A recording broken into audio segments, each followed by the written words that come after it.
Hey gang, good morning, good afternoon, good evening. Just give me 1 second. I'm eating something.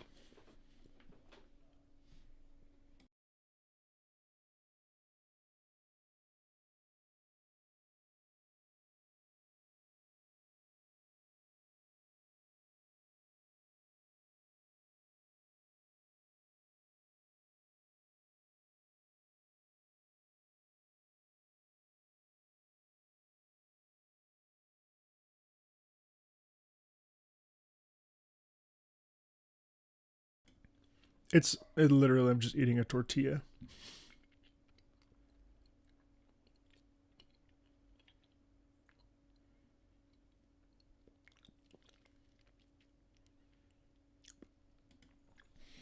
Hi everybody, welcome in, welcome in. I'm so excited. I'm sorry that we've been a bit delayed here with the Patreon stream.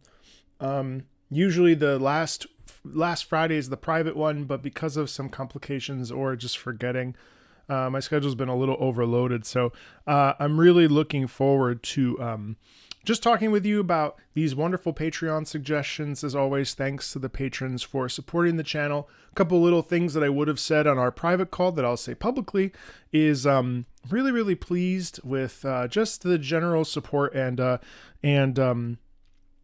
joy that I'm seeing for a lot of the tiered videos, ranked videos, and also the videos where we're covering multiple songs from different genres. I'm especially surprised by the RTS videos, and really happy too with the first person shooter episodes that I've been putting out. Really appreciate that support watching that. Yes, thank you. I got a haircut. Also, thank you, Hal. Appreciate that. Man, you've been here for so long. I appreciate that, Hal. Also, if you're sort of unaware, also of course the Sonic video has gone insanely well, and those streams have been wildly successful, which has been really crazy. The other thing is, if you're not aware, there is a second channel now. Second channel dedicated to exclusively anime music. I've decided to consolidate that into one place. And that's been wonderful, and I really appreciate your support on that as well. That can be found here, Marco Weebball. Really great.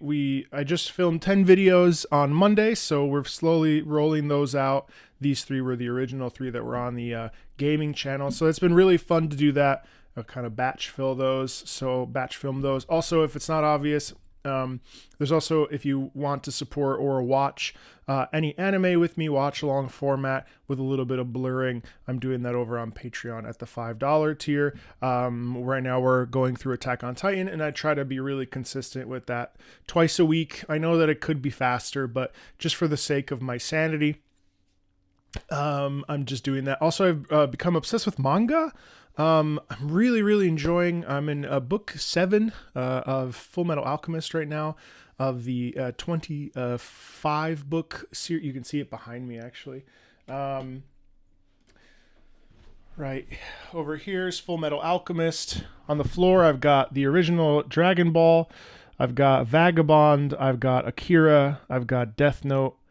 And over here, I have Berserk. The plan is to eventually, really just, I'm just having such a wonderful experience exploring these wonderful, wonderful stories. And if you've never watched or listened to or talked or experienced an anime, which I'm sure most of you have because of the crossover, really incredible stuff.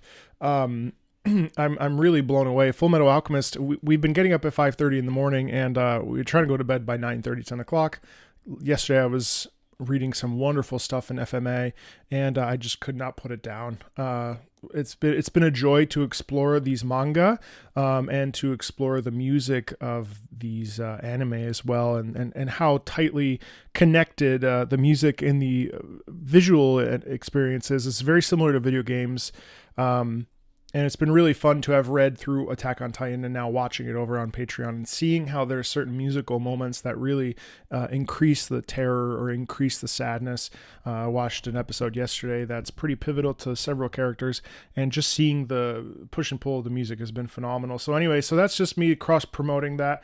you know, what can I say? So Marco Weeball, if that's even remotely interesting to you, I never thought that I would like anime or manga, and here we are, and I'm very hooked. Very, very, very hooked. And also box sets are just stunning. I mean, the Akira box set is so beautiful, and I'm really excited about Dragon Ball, because then for Christmas I'm going to ask for Dragon Ball Z for my family. So, you know, just these classics that are really important to really good storytelling. So anyway, that's enough of that.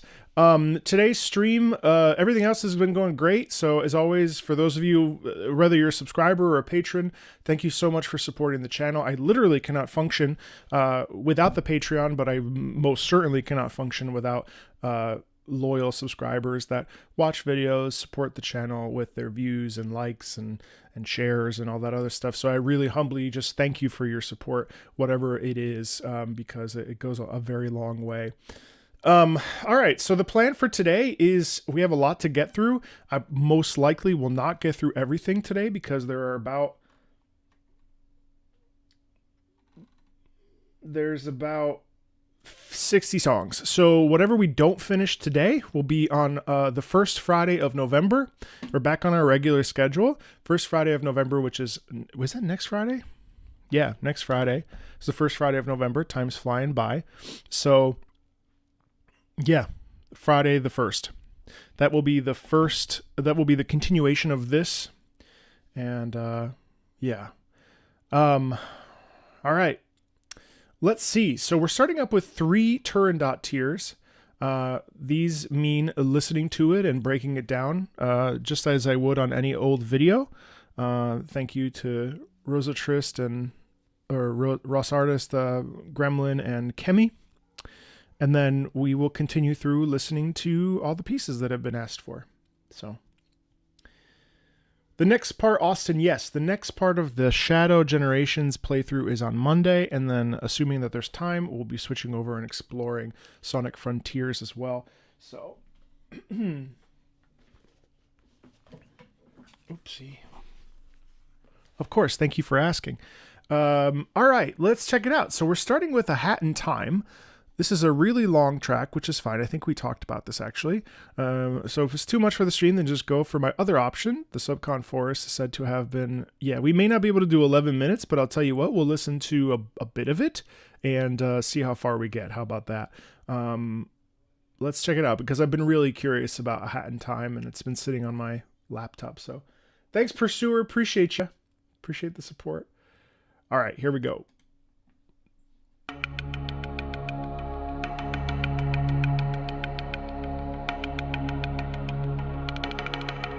Yeah, so you know, an interesting thing, and again, this is a standard analysis section of this, not just listening, but one of the really cool things about even just how this starts is in general, when we get this idea of a forest, right? And obviously the title helps us quite a bit, but the thing we have to understand is that this obviously starts off with the sound of discomfort, right? Of course. And the way we do that is through the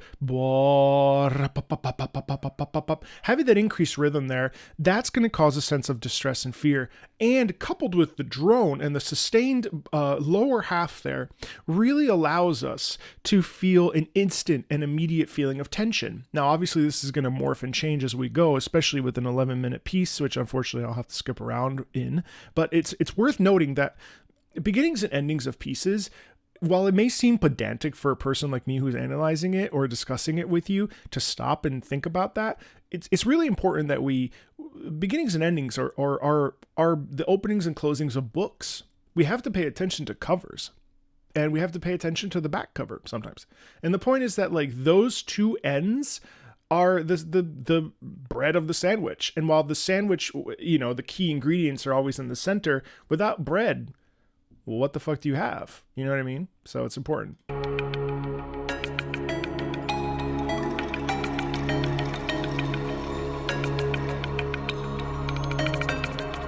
Interesting melody there.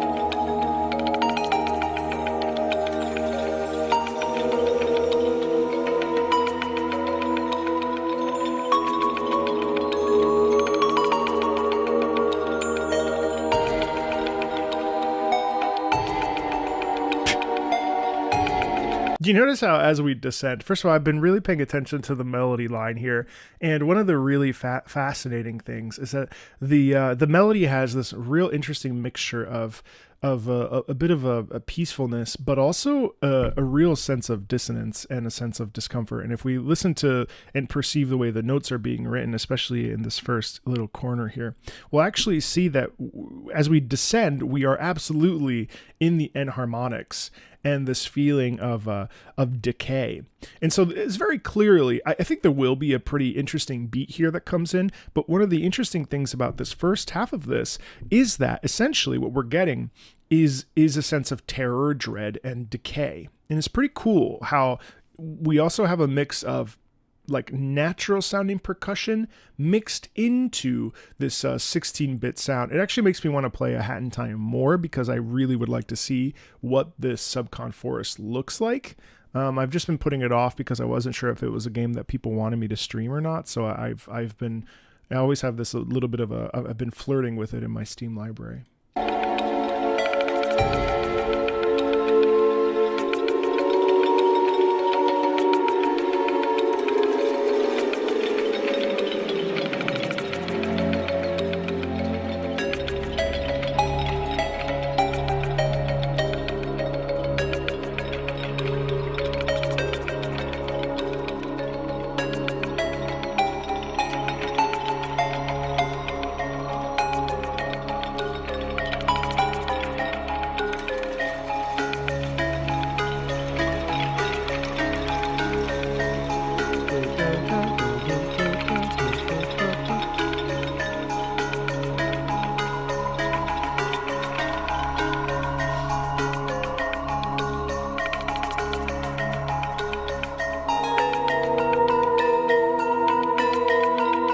Still that decay sound.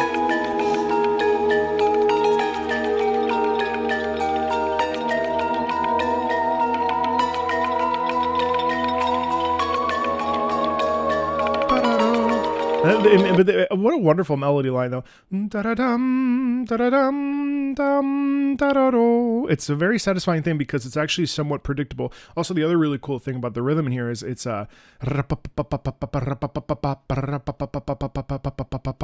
really fun because it still speeds us. It's still speeding up and it's still causing a sense of forward motion, even though the melody line is, how do I describe this? So the melody line is pretty. Someone in my comments yesterday told me that they thought that opera singers were clear spoken. I found that really funny. I was like, no, I think opera singers are just people. So I was listening to myself because I had a little bit of a lisp there for a second, and I was just laughing at that comment.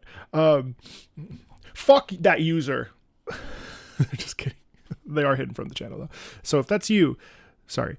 It's really interesting because there are the melody line is moving, but because of the way that it moves throughout the pitches, it does have a tendency to still have legato, obviously, compared to the sharper rhythm that we're hearing underneath.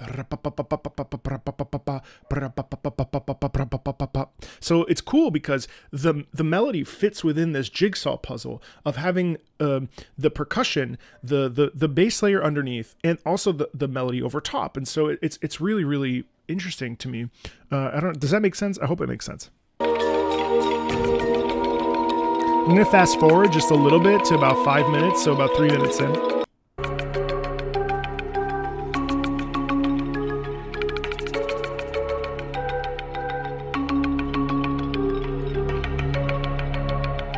There too.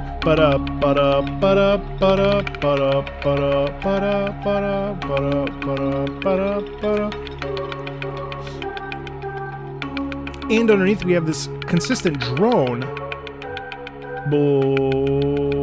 But the rhythm, it's morphing into a choral line here.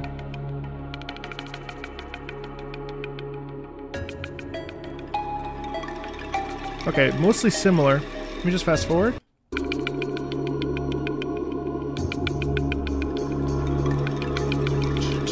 Percussion is shifting. We're also swelling a bit with this soundscape right here.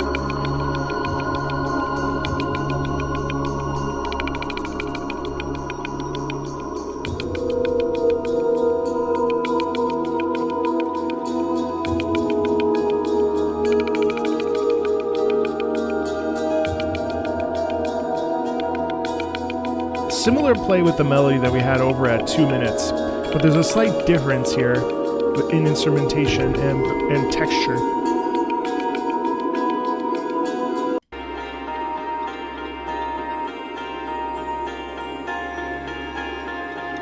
Oh, interesting shift.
You notice the tremolo in the strings? That's such an effective strategy to produce a sound of discomfort. It's such a fascinating piece too, because we have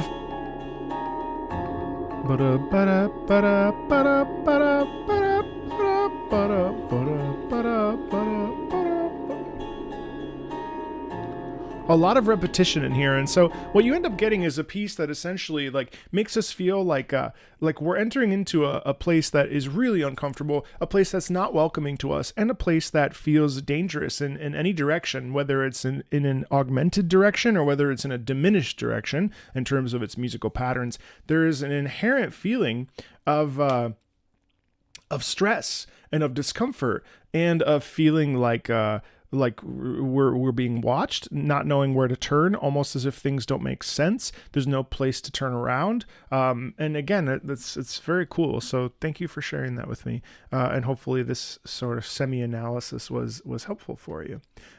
Zombies Ate My Neighbors. Wow, this is oh my God, I just was talking with Mason about this composer. This is Joe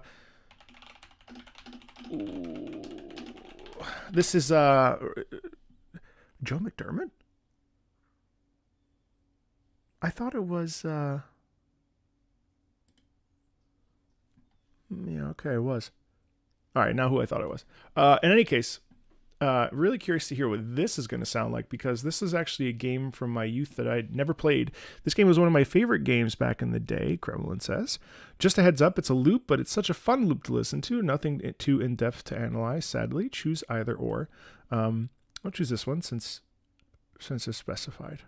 Let's check it out.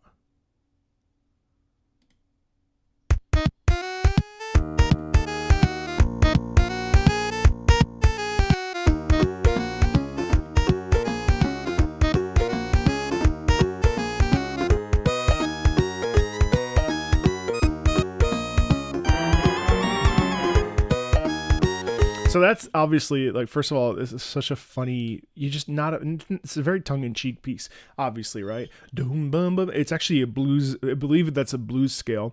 And what I find really interesting is just right here with that walking bass line, yes, seriously. And one of the funny things is here, just the way that we use the organ or the organ soundscape here to really emphasize the idea of the zombies is quite fun and kitschy.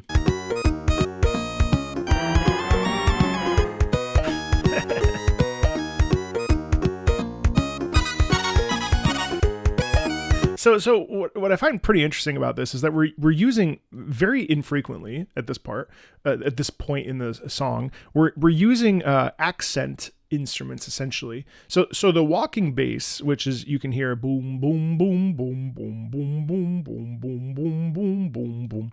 The walking bass is actually the key emphasis of the piece, but the accentuations by the trumpets, by the organ sound, and all that other, that sound font, does a great job of showcasing tension. Now, the walking bass is kind of interesting because it could represent us the character walking. It could also represent the zombies themselves. And because Zombies Ate My Neighbors is such like, that's the title, chances are that probably represents the zombies. And it's like, well, okay, well, clearly it's interesting because I wouldn't say it's necessarily super serious, but at the same time, that sound produces almost a comedic feeling. Or if I recall correctly, this game doesn't it take place in the 1950s ish, loosely? So that could be an interesting idea too, because we could get ourselves a little bit of blues or like almost like an Elvis quality to it. You know what I mean?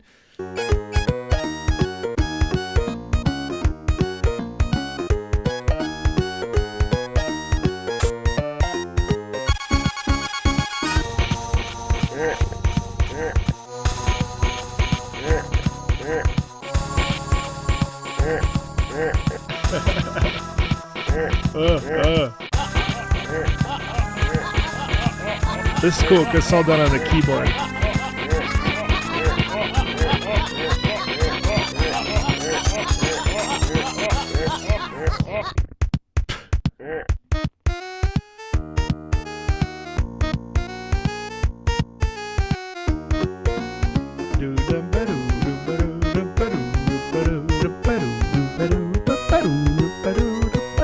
Also, wait, I should point that out. I was just thinking about this because it actually made me weirdly uncomfortable. But having the so obviously this is being done on a MIDI keyboard, and one of the interesting things is using the zombies as essentially musical instruments, the zombie moans and things, and actually that's like a really, I mean it seems obvious, but it's a really fun musical gesture to use that as an instrument. I really quite like this.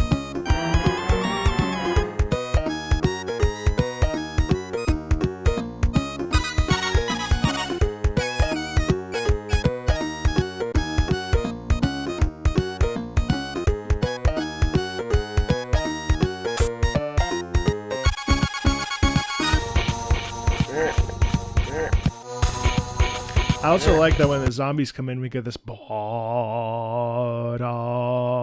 and I've been, obviously after playing Silent Hill 2 and really thinking about horror music and also a bit of Dead Space back, you think a year ago now, there's an interesting thing here that occurs where we and if you think about Jaws or the sort of second tonal, da dum da dum da dum da dum da dum da. It's always a little bit tense, especially in the lower register, to have that. It's literally just a step, but to do that on the piano,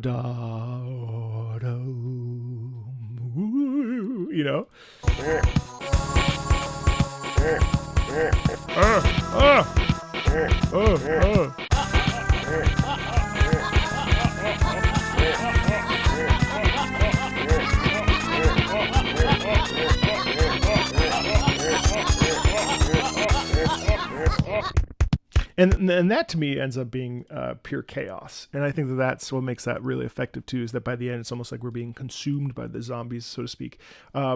So that's fun. Listen, I'll always find something to talk about. And yeah, I think it's really interesting to, to hear that and to connect it. It's funny. Okay, Kemi.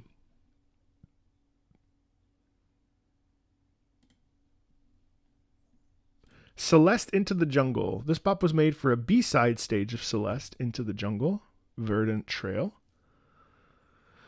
Also, I know the composer, Tensai Beats, so I wanted to give them a Marco Meatball TM reaction analysis for their birthday. Oh, well, happy birthday, Tensai. Intrepid. Imagine if I was like, this sucks. No, I won't do that.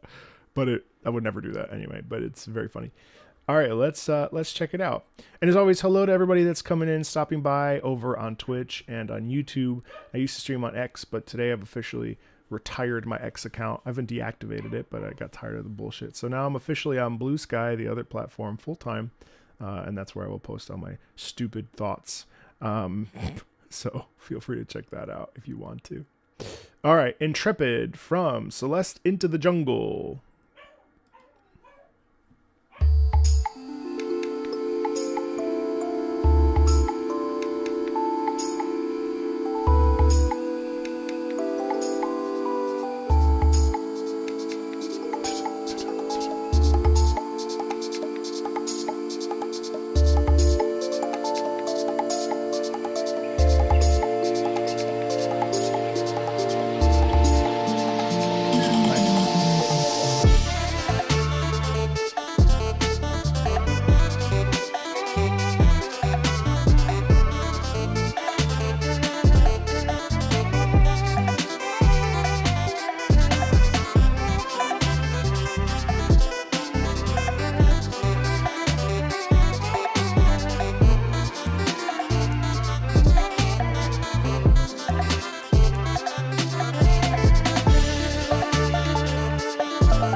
Nice key shift there.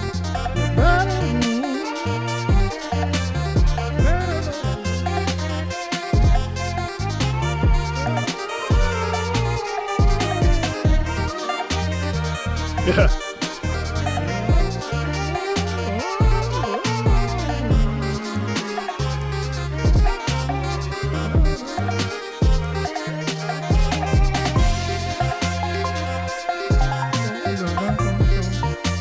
Some really interesting doubling up there.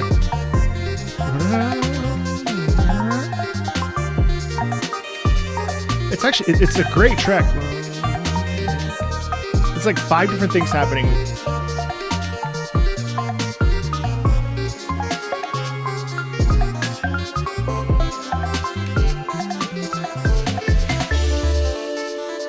Nice, and then we return back.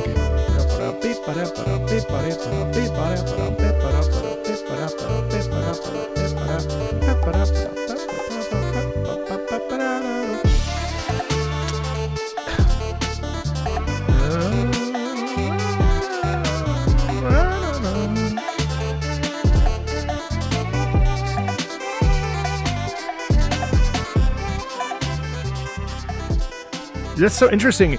I wanted to stop, but I didn't because the beats are really cool. But let me just, I have like 4 points I'd like to make about this piece really quickly. First of all, I love how we start because we start in a really innocuous way. Sort of, again, we start with this almost bare bones approach. And really what it does is it builds us up to the world that we're living in here musically. Right.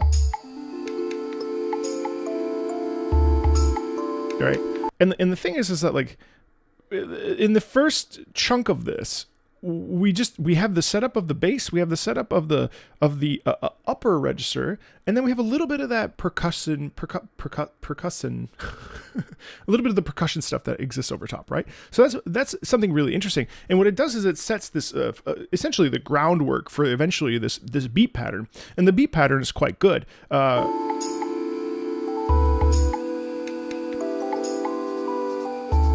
It's fun because you immediately know where you are, you know?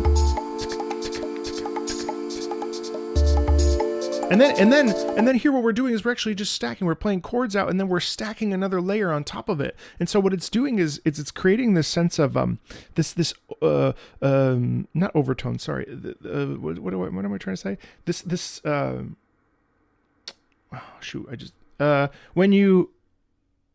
I'm like actively trying not to listen to myself talk, but then I'm also looking at you, and then I'm also trying to.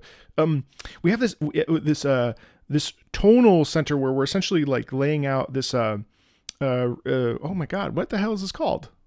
When you're playing out music for a long time and setting up the foundation, I just mentioned it earlier in the last track where we have it doesn't matter. Anyway, these are the things that are sort of pedal tones that are sort of staying put and essentially making the foundation of the piece. This is the dirt. This is the grass, the ground floor of the piece. And you always want to have that in general.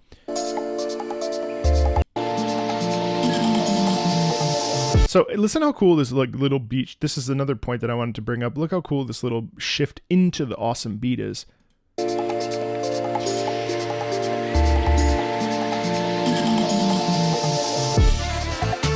Right, and we slide into it essentially. Hey Zero, welcome from your new apartment.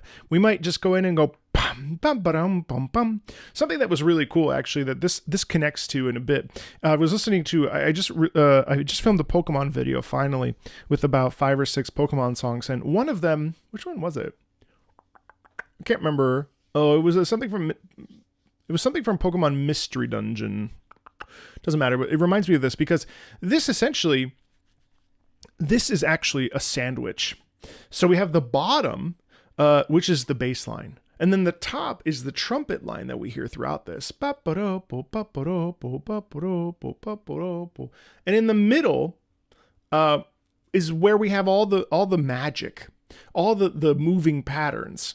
And it's really exciting because it's really rare that this happens, because usually on the top, there will be accents, and then at the bottom we'll have this normal sort of, the bass always functions in a rhythmic usually, or movement pattern that goes from point A to point B to get us to, through the end of the song.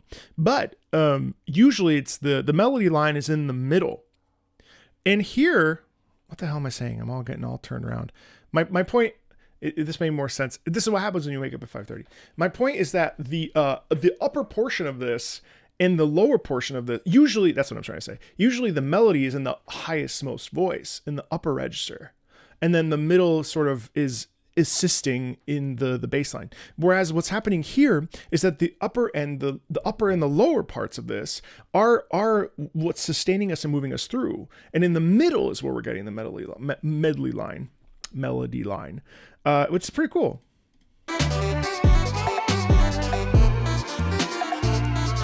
But then at the same time, there's some, I'm just thinking about this from a layering perspective, because you do obviously get melody also in the middle, but all that other stuff as well. But did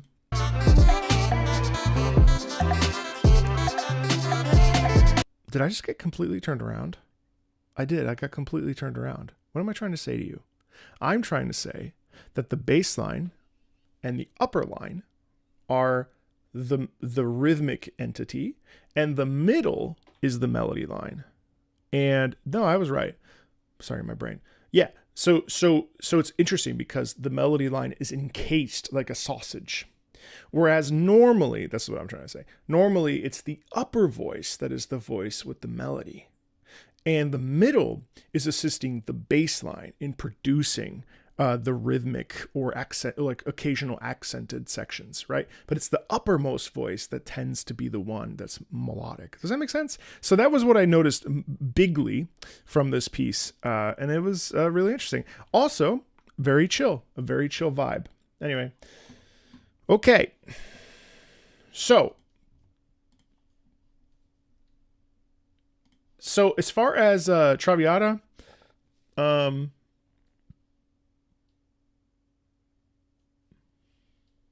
me just see. Technically, no, I'll do this on a gotcha video. I'm planning a gotcha video. So I'm going to put this on the dot. Usually Traviata, and thank you for putting it on here, Red Card, but typically Traviata will be in a separate video or in a larger video. So I don't do those on these streams. These are just for the turn dots get the deep analysis, and then the rest get like listened to and commented on. Okay, let's check out.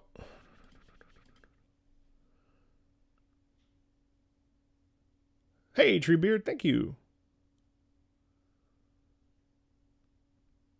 Hey, Apple. Let's listen to, what the hell? Who are these people? Guanzorumu fight from Monster Hunter Frontier G. Probably the hardest Monster Hunter's music goes. Known as the Emperor Conqueror Dragon, this dragon makes its lair amidst the ruins of a civilization destroyed long ago. It possesses the unique ability to command lesser wyverns. They follow their master's orders without question. Whether this is out of loyalty or fear is up to interpretation. Also, feel free to go to the next phase after it loops. As long as it's around 5 minutes if you do that. Yeah, that's what I'll do.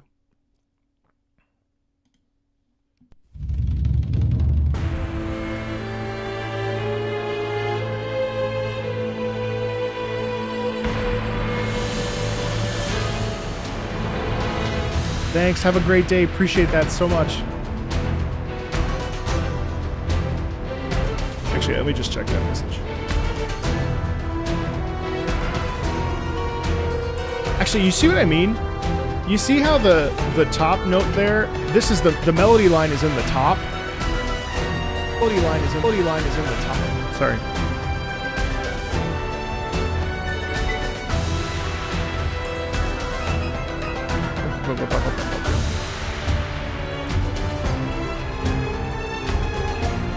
Shoot, I missed what that sub on Twitch Matt wrote, but it said have a good day, but there was something else. Thank you.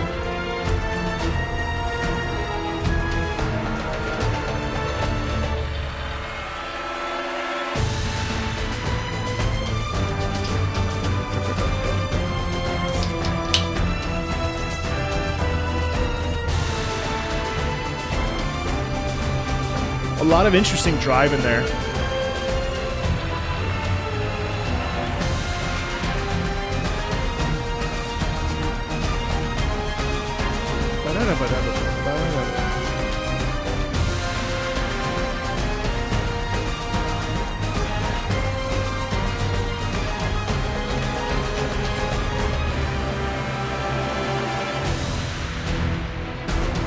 It's cool because that feels like it feels like a march. So it's interesting. It almost does feel, I mean, obviously I'm also looking at the picture, but it does feel like this dragon has this ability to command troops, and it almost feels like it's a battle with an army rather than fighting one monster of its own. And I think there's obviously clash in there too, but it's cool. Let's listen to phase 2.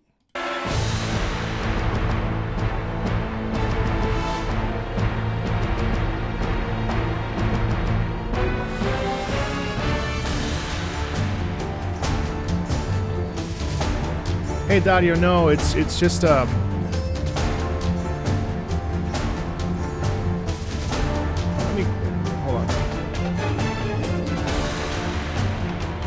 I think you're right. Hold on.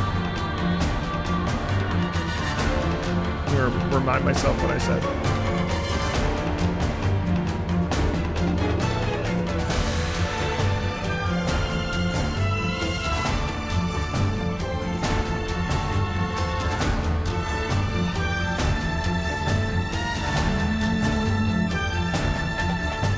Oh yeah, it's just an individual video.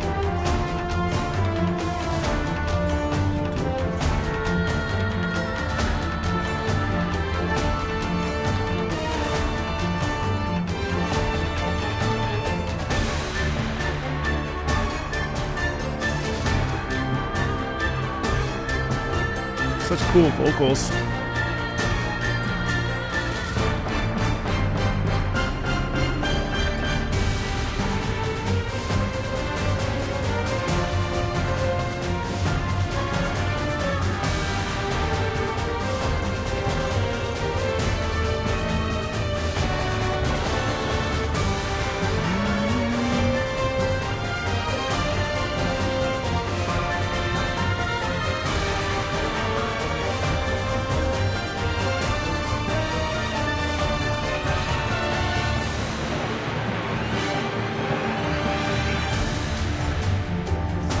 God, this is an amazing piece. I can't believe this stuff is just completely forgotten by like people, because people don't think about Monster Hunter Frontier G anymore.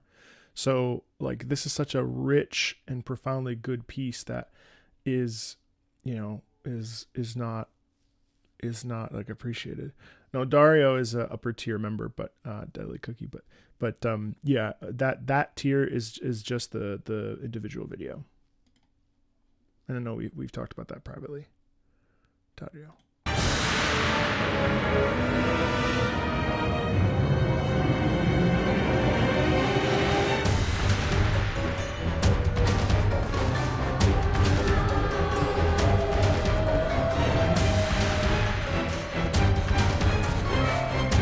Oh, it was only in Japan?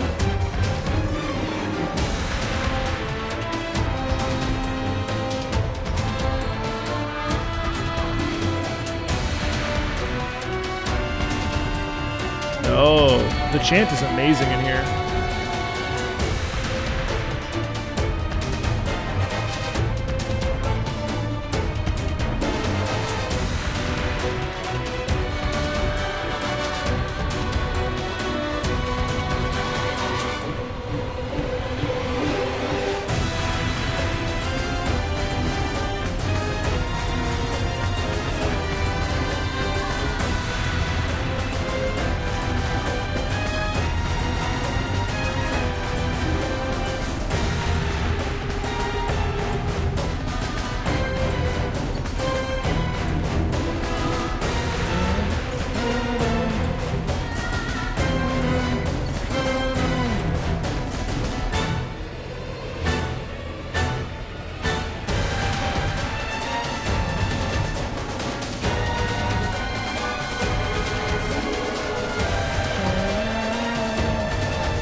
I like how that theme we've heard throughout the entire piece, but that theme is actually kind of like decrepit and broken a little bit.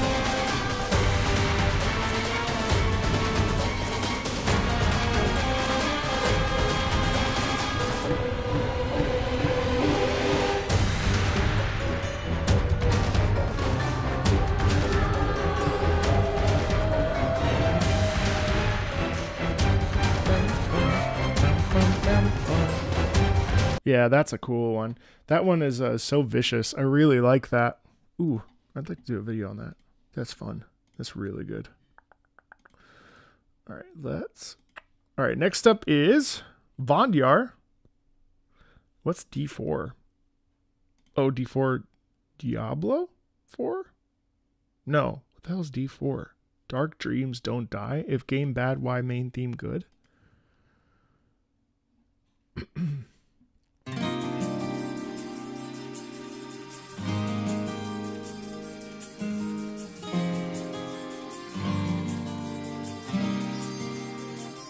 Dark dream don't die.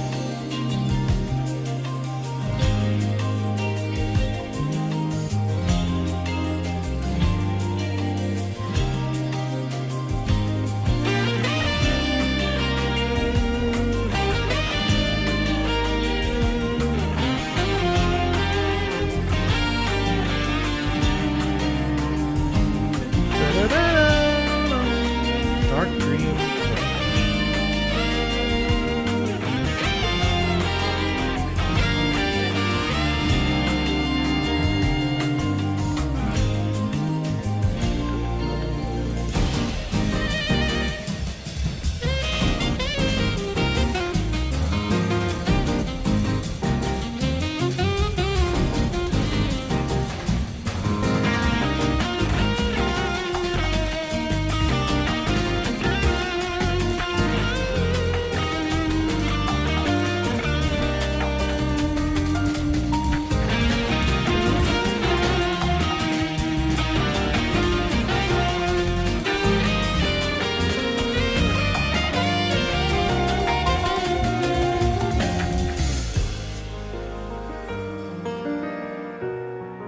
Don't look at my Steam library.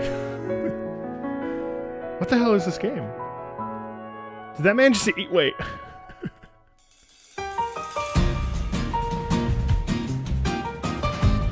I can't, I'm obsessed with this.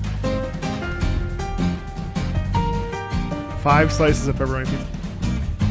Shut up. What?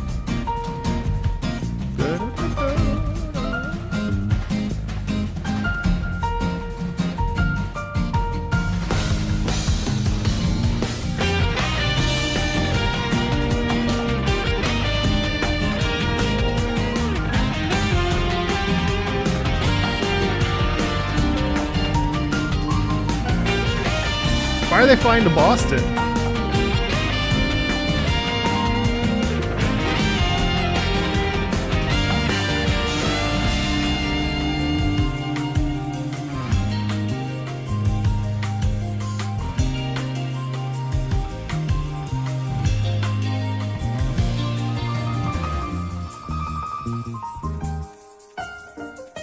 This is a fantastic piece.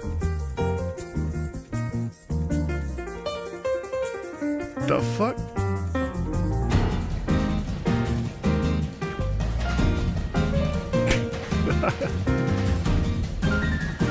Is that a what the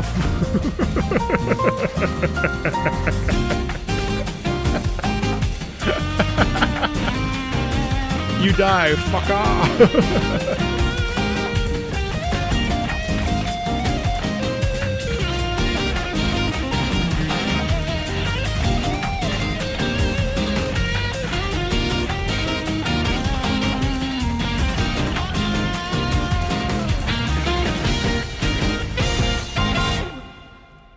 Wow, that's amazing.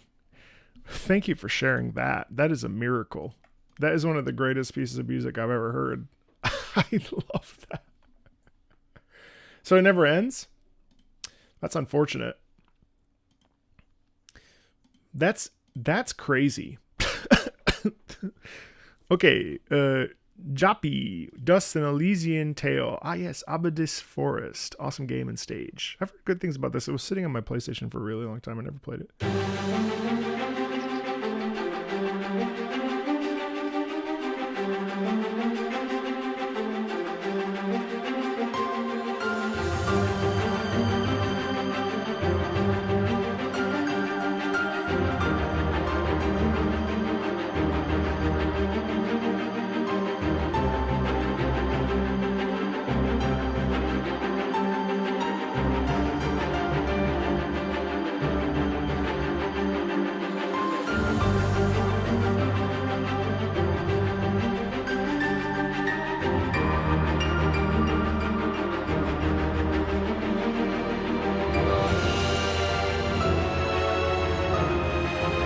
Oh yeah, this looks like it's a platformer.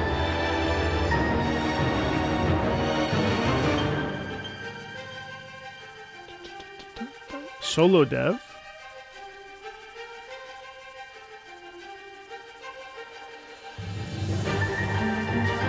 Gorgeous piano though. Oh, Metroidvania-ish. I wonder how it holds up in 2024. Because it came out, oh,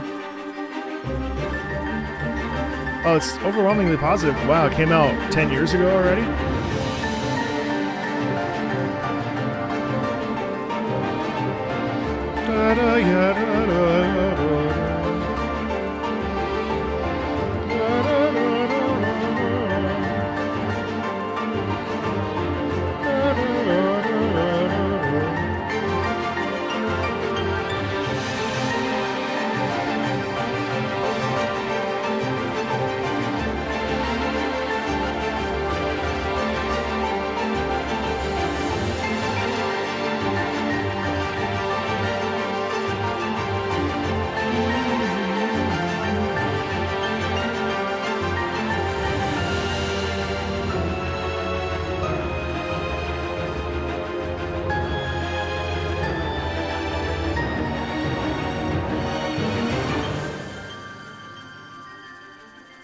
Love that twinkling there.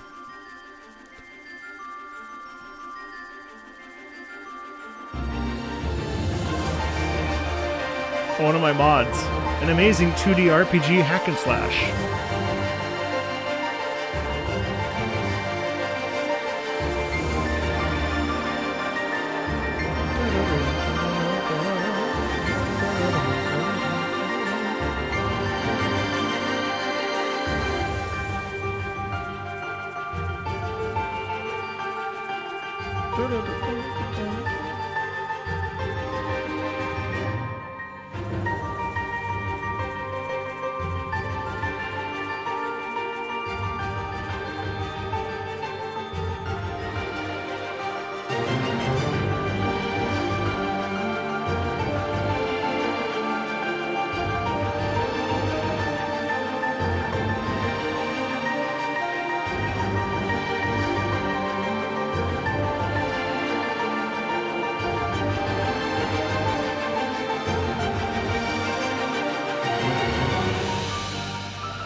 Yeah, it's the same trailer. I'm just watching it again.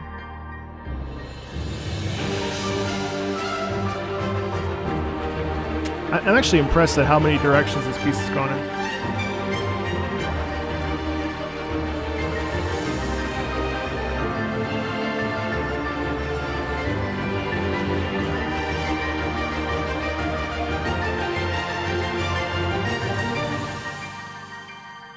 That's beautiful. That's really beautiful. I'll put that on my wish list actually instead of putting it in my cart. That's now that's something I wanna. If it sounds like that, ooh, that sounds great. Hold on, where did I go? Where is it? Gonna sneeze? No, I missed it. There it is. Excuse me. Okay, let's see. Thank you. All right. Shadow Authority End. Read the note, please. Honkai Impact 3rd. I messed up the link last time. This is a similar song, plays during one of my favorite scenes from the series. Link to the scene, I could only find a version with commentary. Sorry. Drags on in some places, so feel free to fast forward. No, I misread. That's from Lisa. Hold on. I added the context to the song myself. This is the last main villain of the part 2, plus the latest HI3 cinematic, Venerable 7 Venerable 7 Shus unite as the one law. I added the second just in case you want to check it out. If not, you can just play the boss fight. Oh, by the way, where's the Delta video? Oh, yeah, you're right. Thank you for the reminder. It's there. It's literally been sitting there. I'll get it done.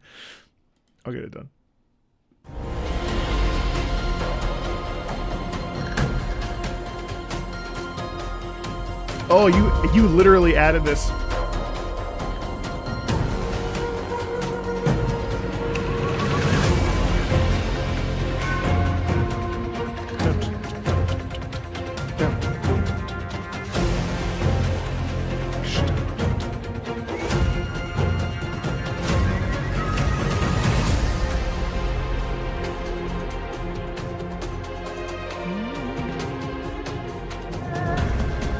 Oh, give me that R hoop.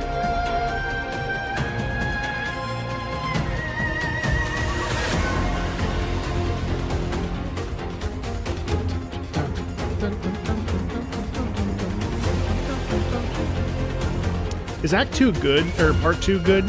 I played it for all of 10 seconds, but it intrigued me a little bit.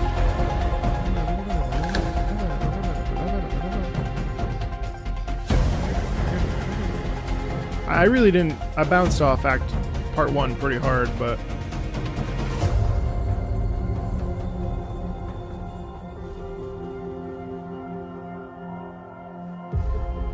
oh, if you don't enjoy gacha games, certainly no reason to force yourself to.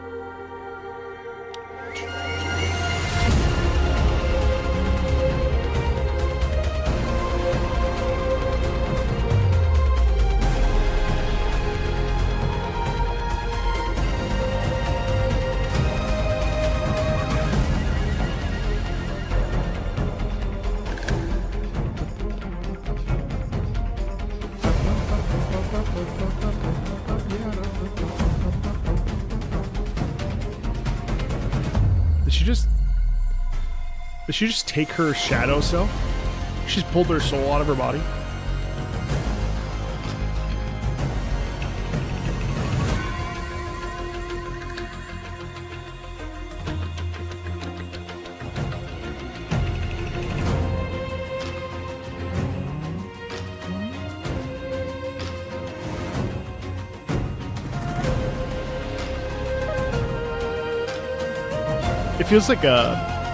It feels like a battle with a god, doesn't it? It feels like some sort of, obviously it's dire straits, but it feels like the emphasis is on like almost like you're being manipulated or something. Wow, look at the shadow play. Holy shit.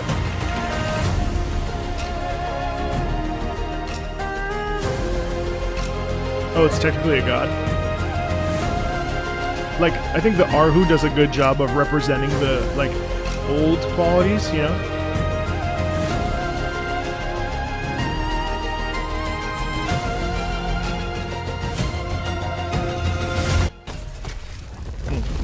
We'll skip,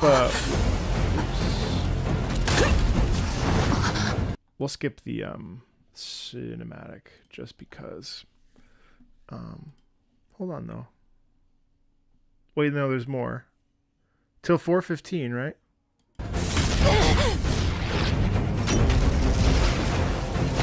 No, this is cinematic. All right, I'll skip. Just due to time. That's cool. Man, please don't make me download that again.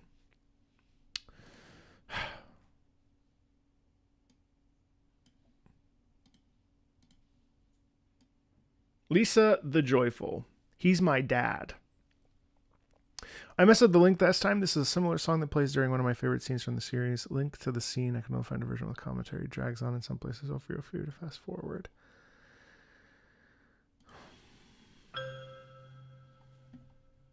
Lisa's crazy. I almost started playing this yesterday, actually.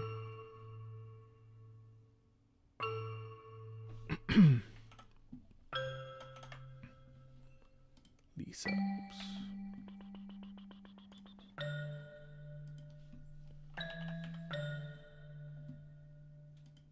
This is from Joyful.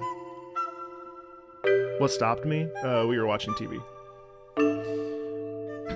In the evenings, I pretty much only play games that I can have on low sound, or like Sonic. I was collecting some rings.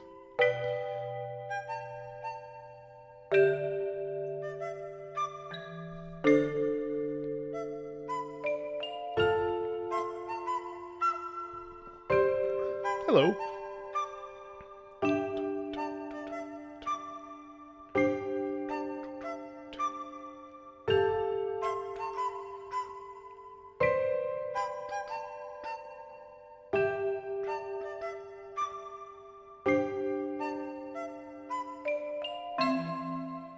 Hi, Casardis. What music? For Honkai Impact 3rd or for this? Because this is crazy. I actually like this.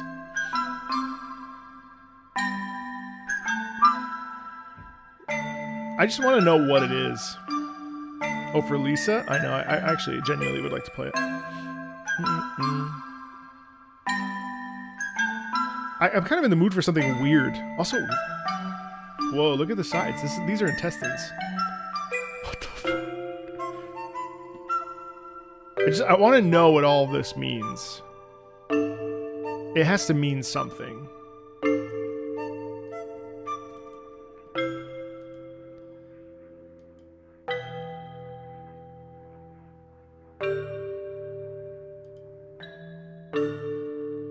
Lisa's messed up. No, I haven't played either one yet. Ooh. It's definitely not as bad as Uzumaki, I'll tell you that much. That shit. I did not get far in that.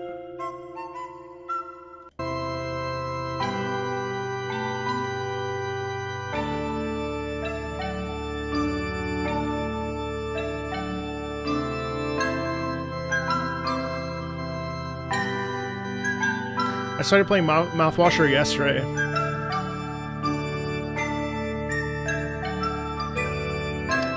But it made me nauseous, so I had to stop. I'm gonna refund it.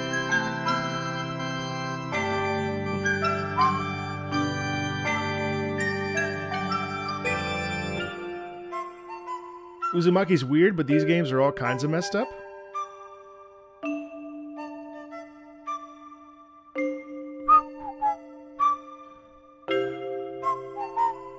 I haven't heard the call, no. What the fuck?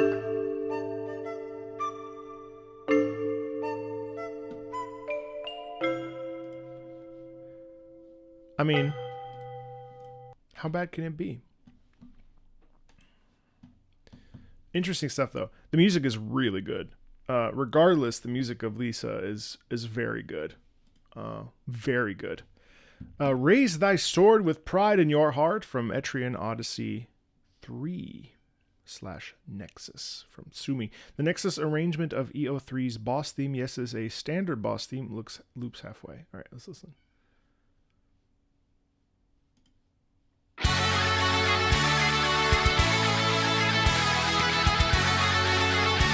Here for it.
double drum.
Yuzo Koshiro.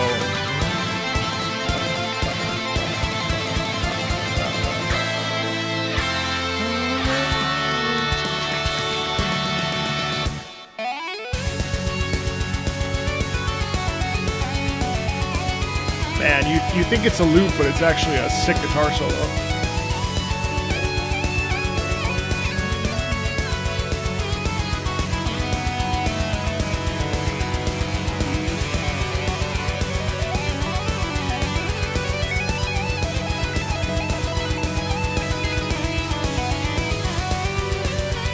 Yeah, they're on Steam. We were just watching gameplay.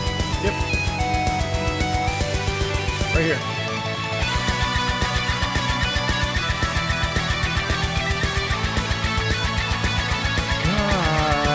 Nice counter melody. Hey, it's on sale for $80.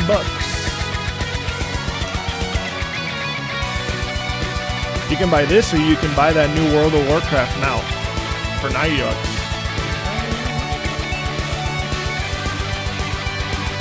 Yeah. And this song isn't in this. It's a Nexus, which I don't think it's on the Steam store.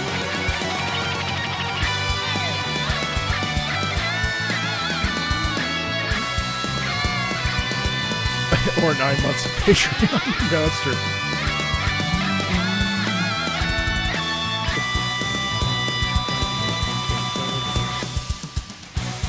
Bingo Beaver?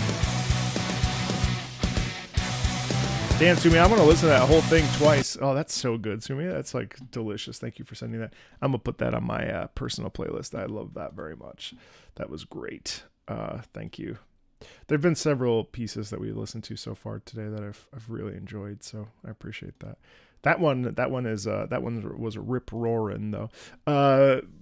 Poke Fan, Metroid, NES title screen. I had a lot of choices to go with for multiple series for Spooky Month, but I decided to start simple with a theme that set the tone for the Metroid series, and that set it apart at a time when primitive graphics limited horror imagery compared to the contemporary main themes of Super Mario Bros. Or even The Legend of Zelda.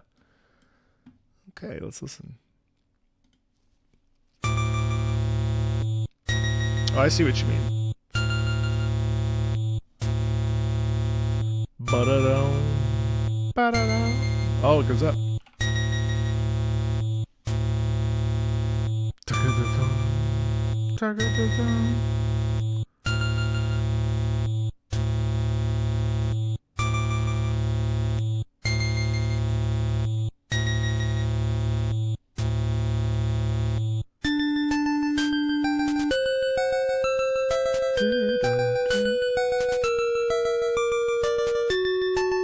Oh, wait, yeah, you're right.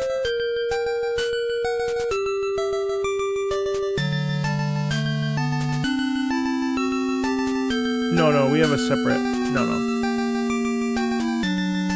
I like that it eventually gets a melody line though. So it's not just like spooky scary, but it's actually like that's pretty optimistic and like actually quite beautiful, right?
Wow, I like it. Really, really get that. It's almost oppressive. 1986. It's very interesting how different that sounds from Mario or from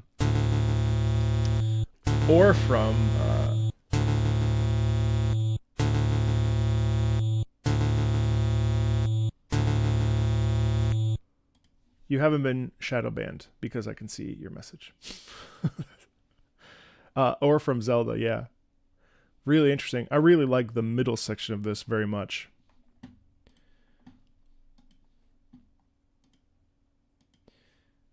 Ooh, okay, Adam. Everyone knows To Zanarkand. Less people know the ending theme to the game.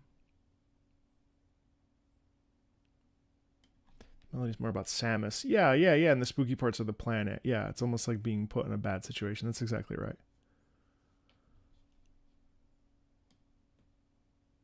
Also, if you were shadow banned, which you're not, you could type as you please.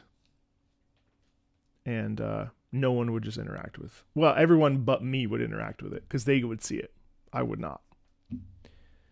So it's like a soft. It's a soft block. Nintendo Music is a no-go? No. Oh, you wouldn't see it? I forget how it works. You're right. Everyone doesn't see it. I credit this piece as the reason why I'm involved in video game music today. That minor fifth to major fifth around 240 is the note that has stayed with me for decades.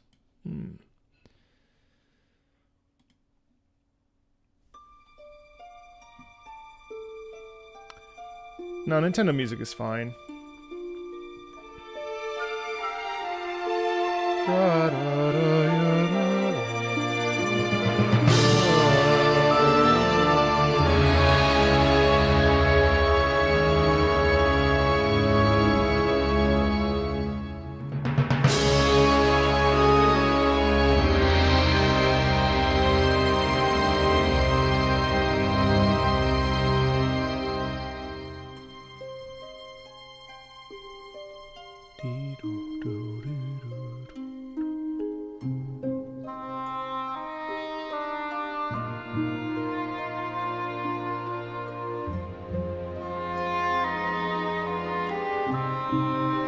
Wow.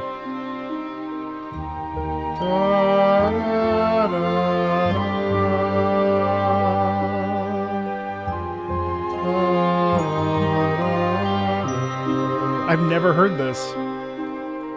I must have skipped the freaking ending credits.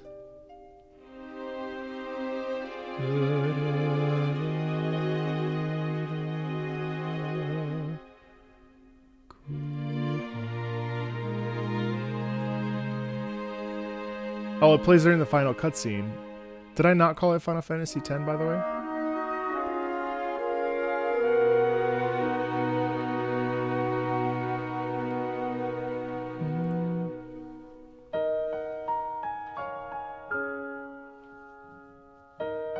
Yes, minor fifth chord to major fifth chord.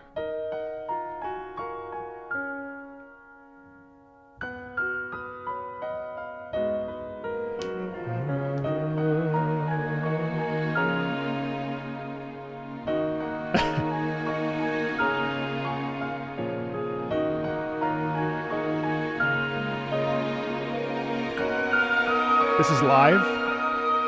I don't think so. It's not live.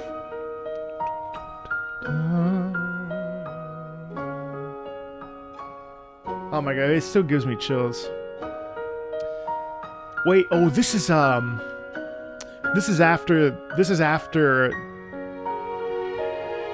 Oh god, yes, this is when oh, I remember now.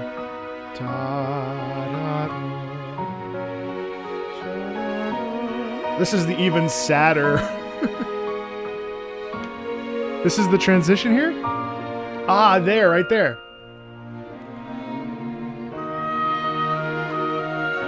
Oh.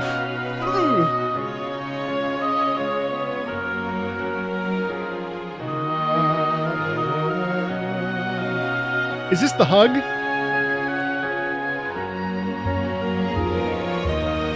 Don't make me replay this right now. I'm like this close.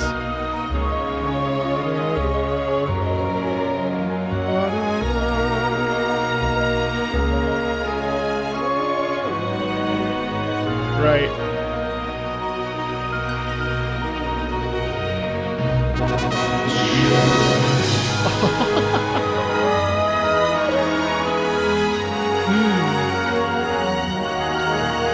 Hey, thanks, Crazy.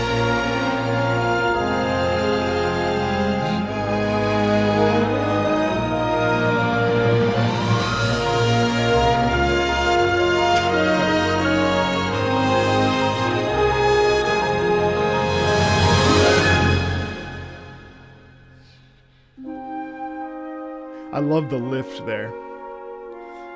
Such a subtle little thing. Just to have a slight little lift. Ha ha ha ha ha. Ha ha ha.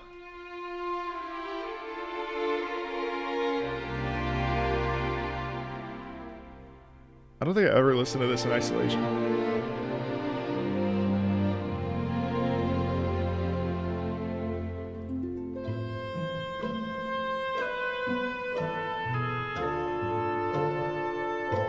The enharmonic there is pretty interesting.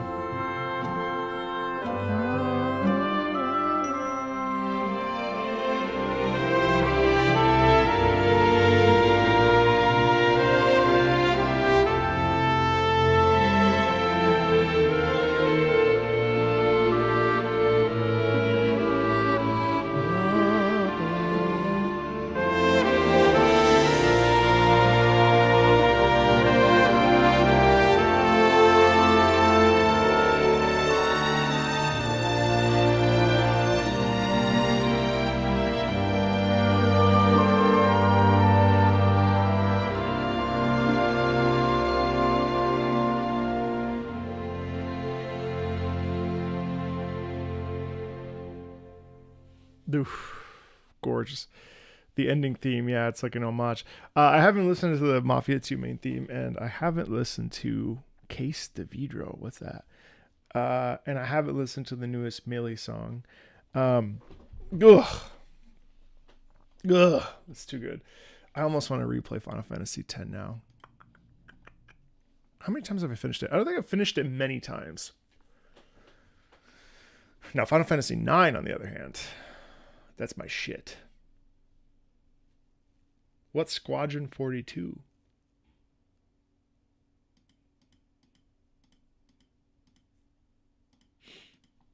Okay. Someone asked what we've listened to so far. Dust and Elysian Tale, Honkai Impact 3rd, Monster Hunter G, A Hat in Time, Zombies Ate My Neighbors, Celeste, Into the Jungle, Final Fantasy X, Metroid, Etrian Odyssey, and now we're going to listen to Vagrant Story from the PS1. This game is fantastic, and it was difficult to whittle down which song to pick. I hope they bring it to modern consoles in the near future. I love that. I think people really like this game.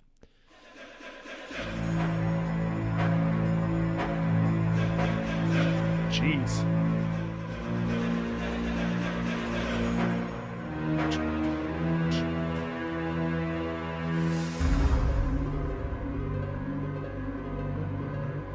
Actually, let's watch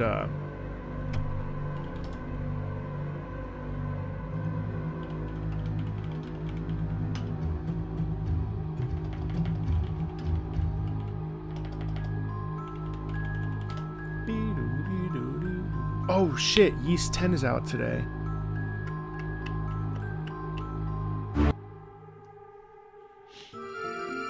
I miss this logo.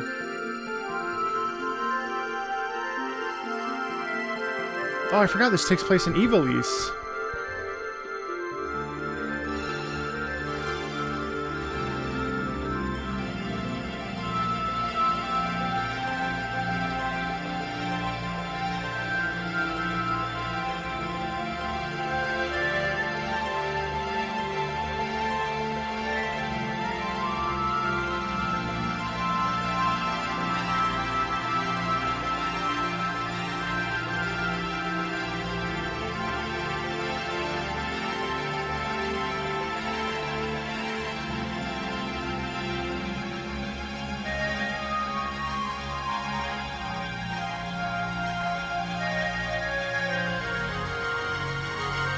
It's interesting because this feels like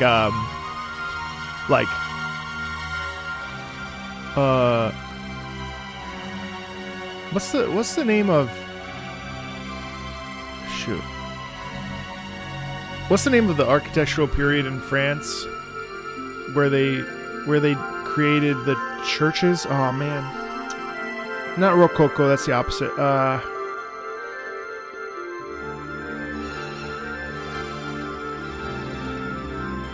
Was it Renaissance? Gothic, but is that the official? That's that the official title of the?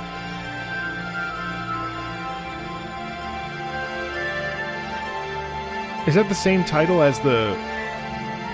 Is that actually the title for the time period?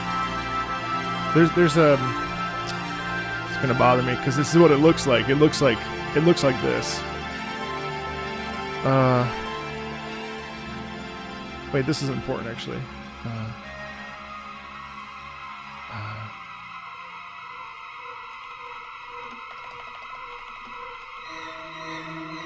Wow, this piece, yeah, Gothic, thank you, yes. You're all right. It looks like this. Wow, this is intense.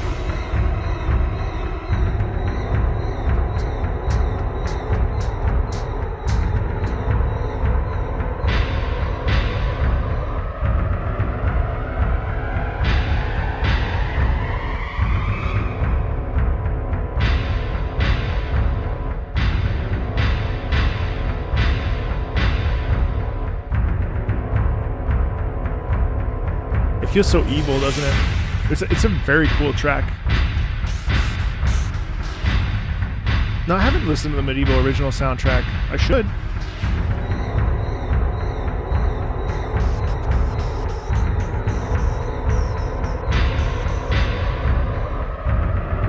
That wasn't a girl.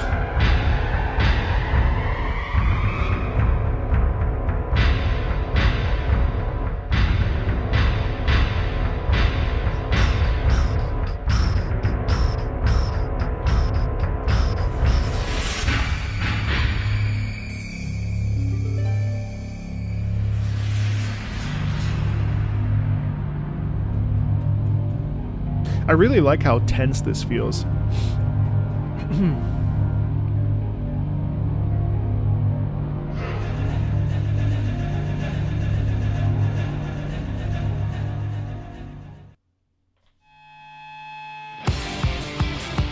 Nope. You're not supposed to be there.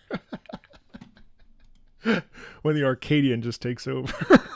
It's really funny. Oh. Tomb Raider Legend. Nepal. Female language is Irish Gaelic. Playing this level always set me in a state of trance. What do you feel like hearing this? Thank you for your time and your work. Well, thank you, Falarcy. Tomb Raider Legend. Let's listen to Nepal 1. Might as well. Tomb Raider Legend.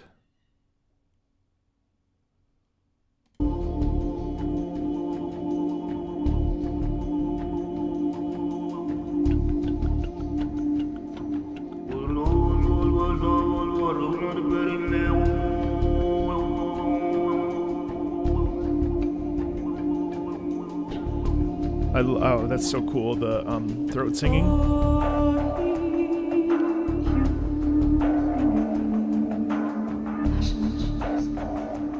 I think Tomb Raider music's pretty underrated, actually.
Jeez.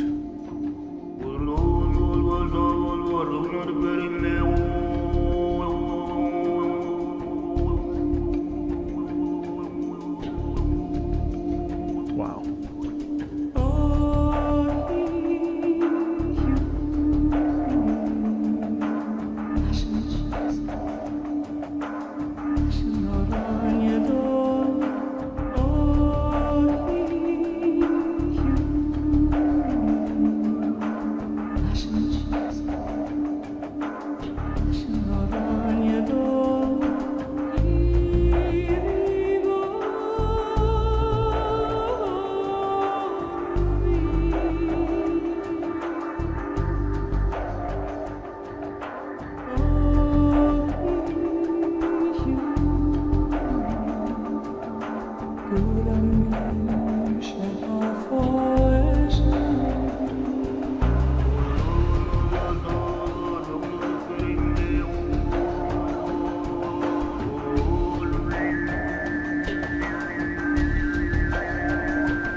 The incredible thing about that is that it's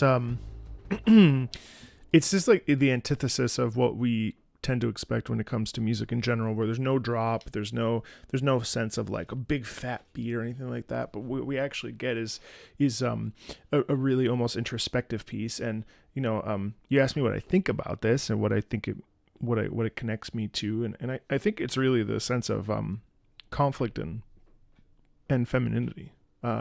I think that the singer represents Laura, and the wonderful, incredibly cool to listen to throat singing there with the double chord and the what's it called?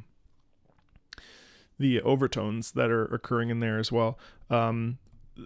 Those are very much like, the adversity or like, I don't know, handling something with grace or with excellence, or I don't know. Obviously, there's a lot of femininity in that sound too. It's like really sumptuous.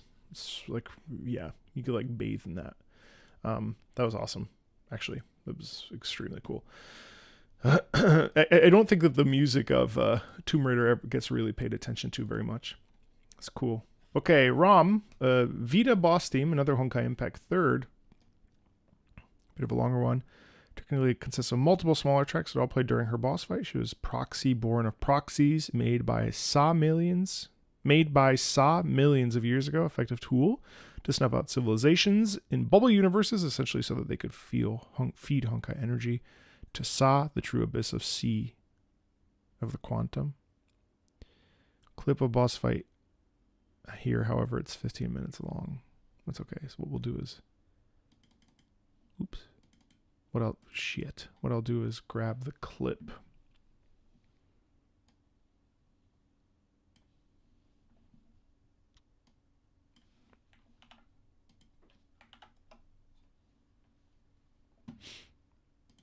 And then while the clip is playing, I will grab the audio.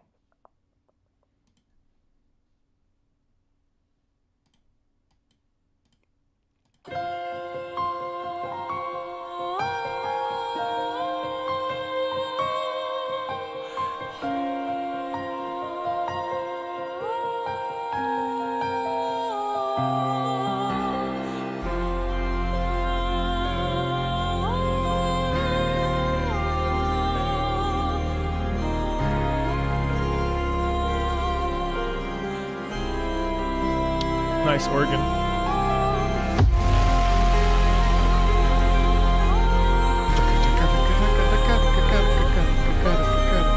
Zayla as a character is so cool to me, still.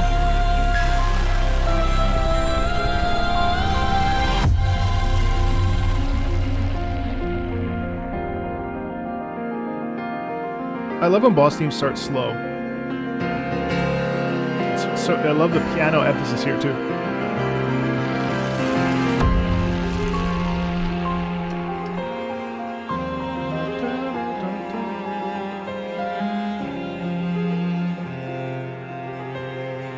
Gorgeous cello. Don't mind me, I'm eating butternut squash soup.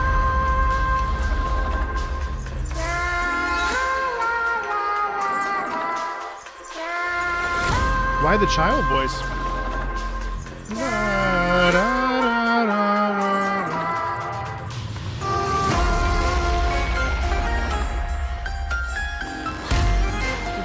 Accordion. Oh, I'm so into this.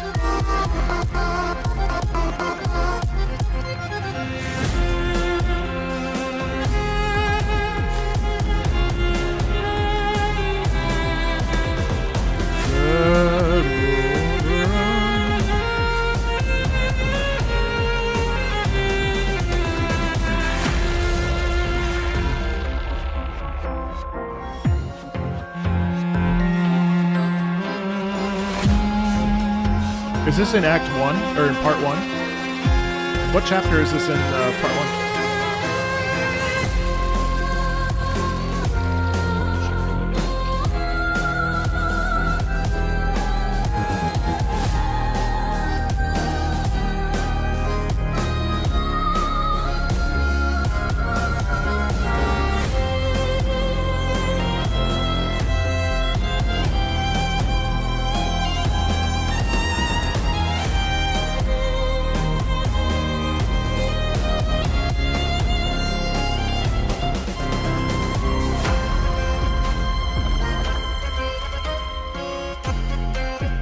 That's insanely cool.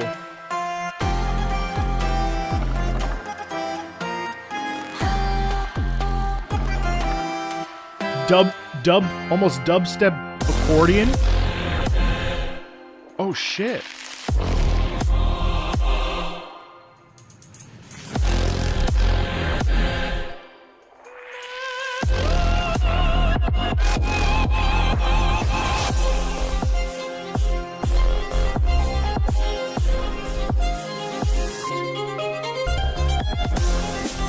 Oh.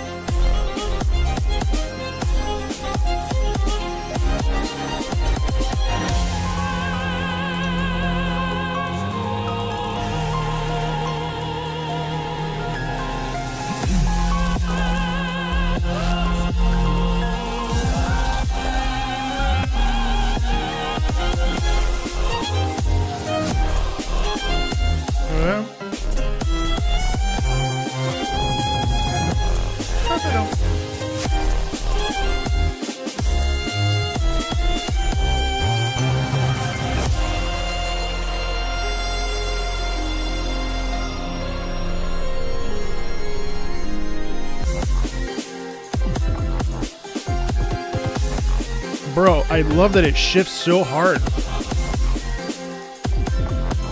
You don't know how it's gonna shift rhythmically. Fuck, that's amazing.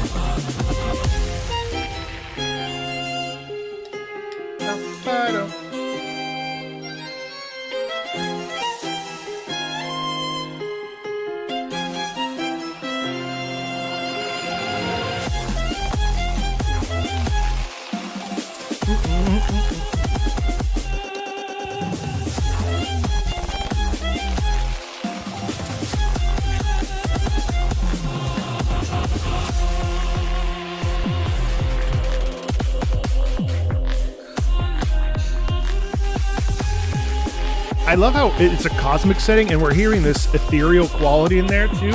It's fucking insanely good. And now it's a different face too. That's cool.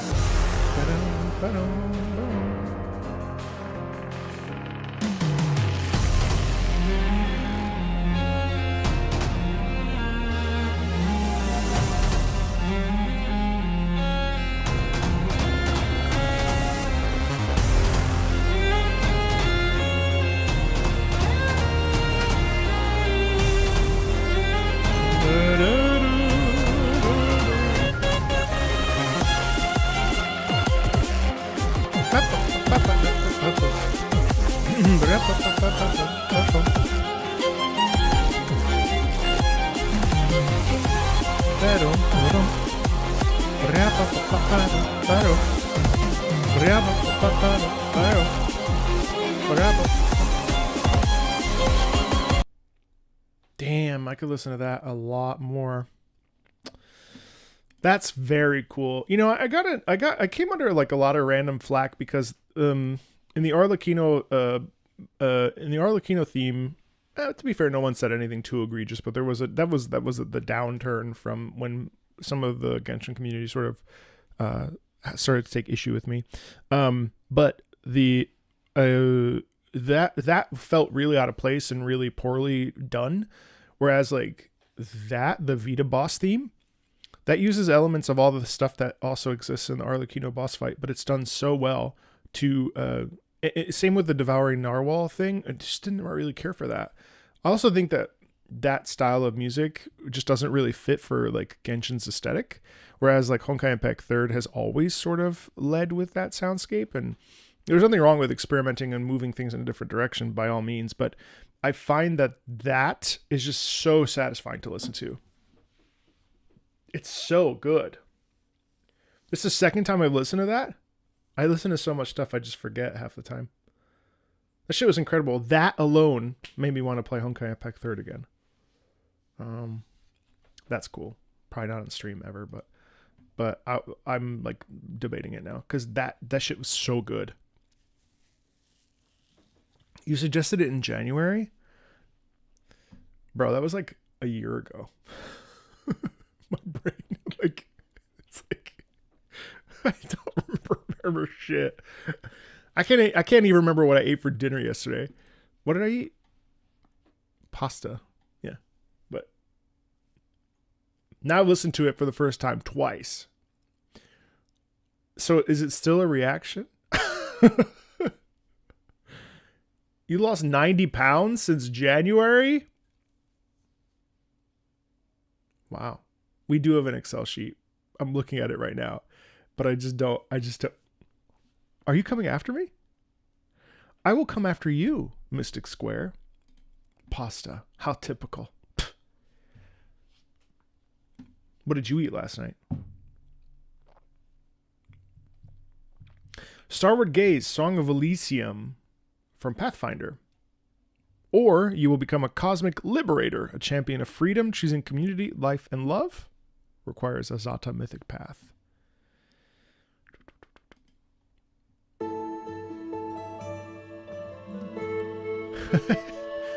Alesh, that's funny. Paprika rice dish.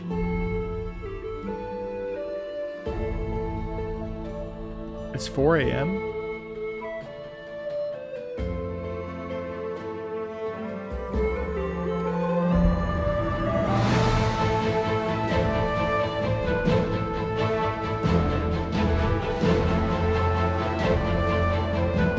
Paprika rice is good.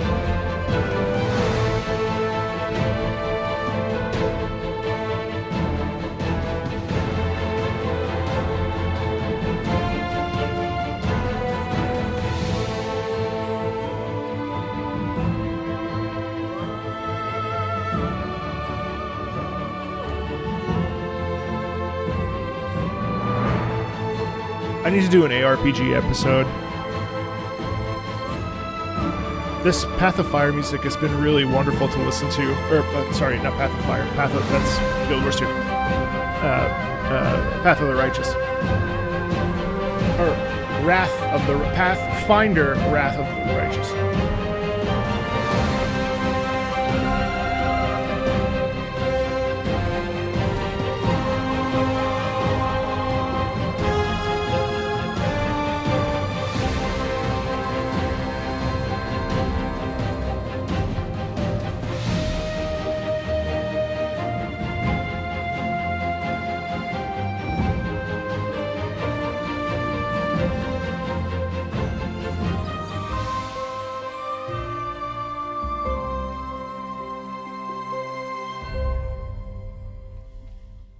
Wow.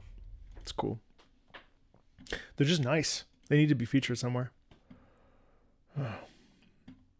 What's the difference between going EDM and the other harbingers going EDM? So to me, Arlecchino's boss theme, the second half when it pivots to this very trance sort of dropping everything and it just goes into this mechanical almost this mechanical electronic sound. It fits the character based on what it does, but my biggest problem is that it's two separate themes, which, I mean, again, in theory I understand that from a character perspective, but in terms of musically I just feel it's quite jarring and not satisfying in the least. It's actually like, so we look at a piece like oh my god, I'm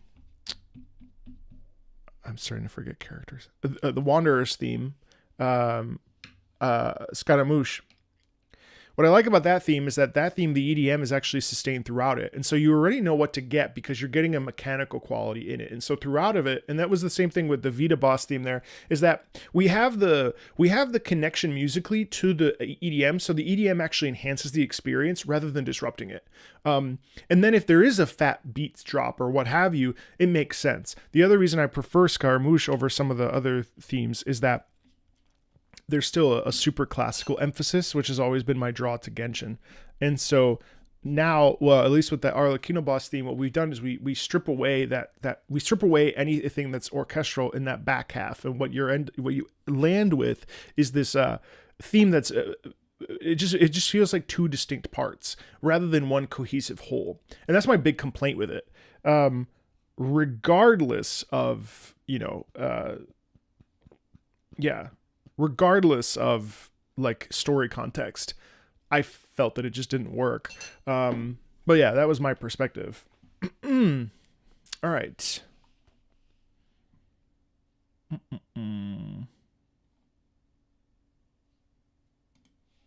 Yeah, I've lost about 5 pounds. I'm trying really hard to, my goal. So my present to myself, when I met my fiance, I was really sad for a long time because my dad had died. So, I was, there was a lot of stuff going on. So I lost a lot of weight really unhealthfully. And then I gained it back when I actually became happy. So I hear you, Cafecita. So, but so I gained a lot. And so now I'm trying to lose it. Calorie counting's been helping though. All right, so now we're listening to more Kid Icarus. I haven't listened to any recent tracks, and don't feel pressure to join the Patreon. No problems. But I know that Nikke is on the list for sure of things that I should listen to. The Ring of Chaos from Kid Icarus Uprising. This song starts with Wrath of the Reset Bomb, which is associated with the former adversary Virididi, goddess of nature. After the main character, Pit, escapes a cursed ring. Viridi decides to assist him in showing what has happened to his goddess of light.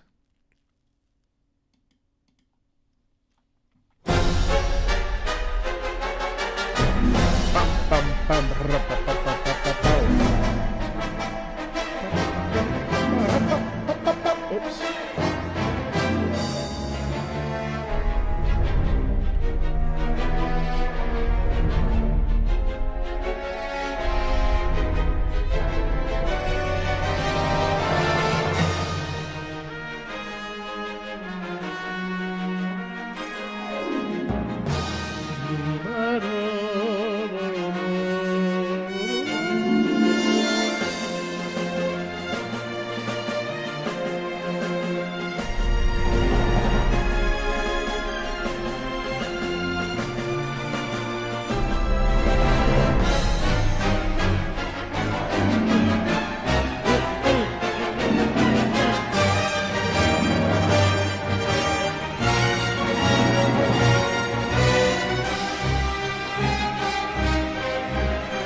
Fantastic brass there.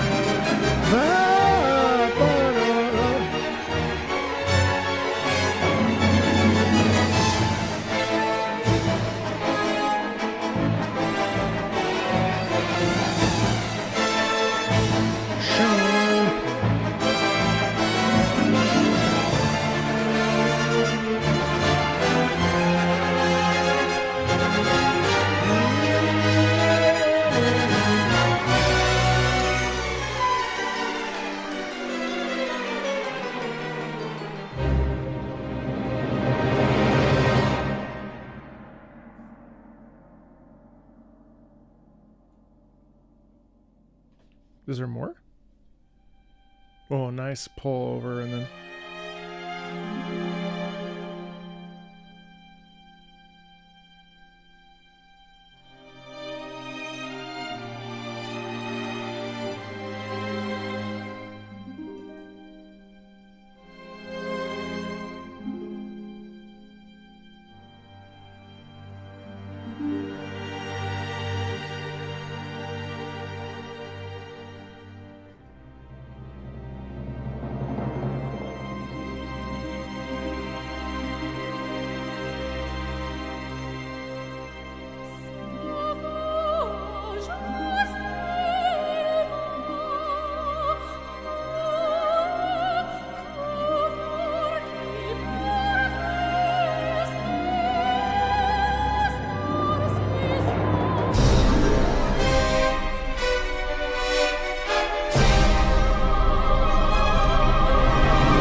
Oh, it doesn't do it. Oh, wow.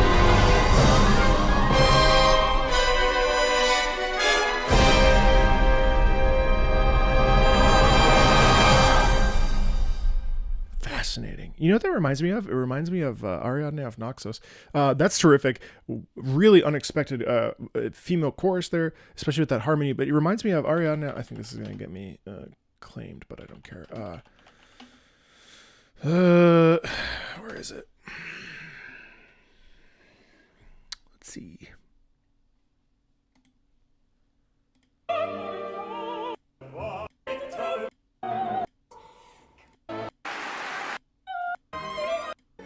Basic premise of this opera is the first half is them trying to put on a show, and then everything gets fucked up because the impresario double booked 2 different talent groups to sing at the same time. On the same night. So they just say, well, shit, what do we do? No one can come to an agreement. So then they're like, you know what? Let's just combine them. So you have this really serious dramatic opera.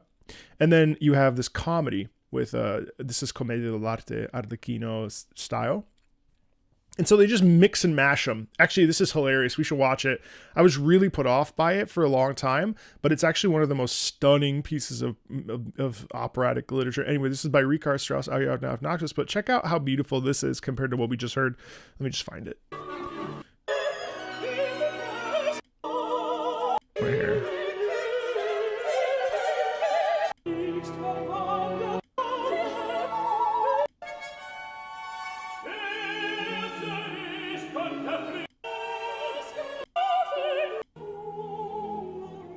Here we go. That's what I've wept at this many times.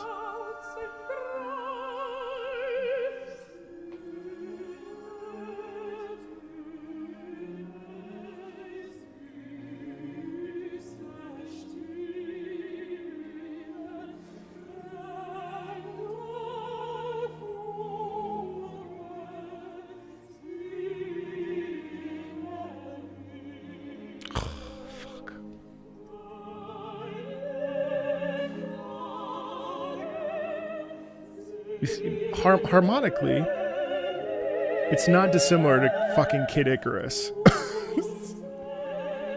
Jesse Norman, rest in peace.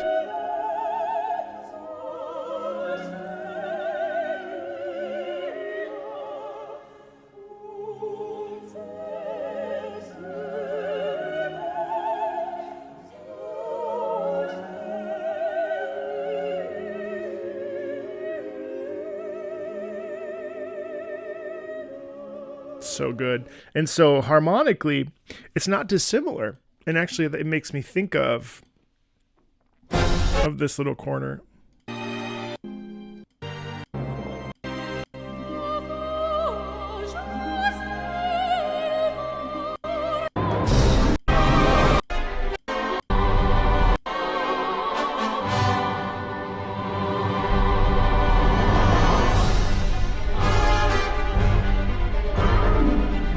Right, so that's awesome.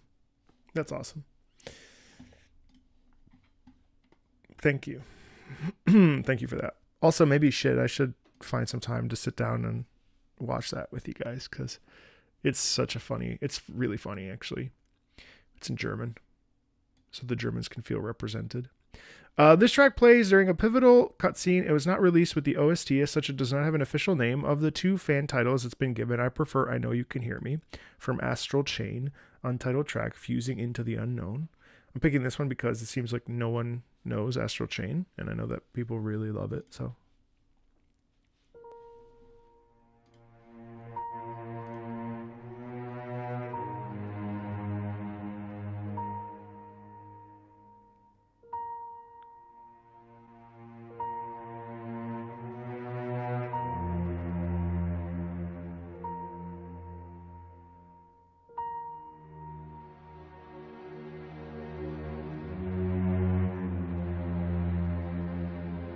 like the lower strings.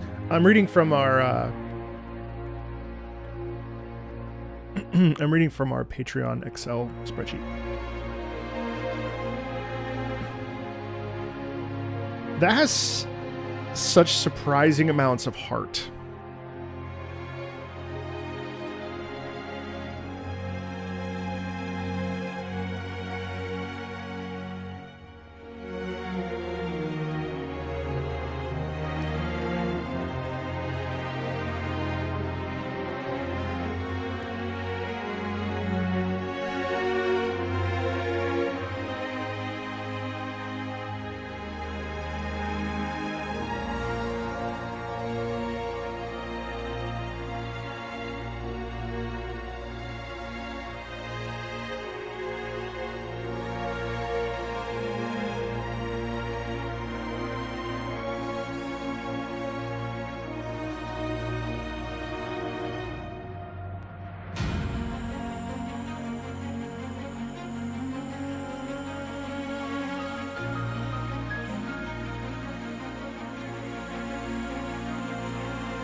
It does have some Sawano, doesn't it?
Wow, that was really heartfelt.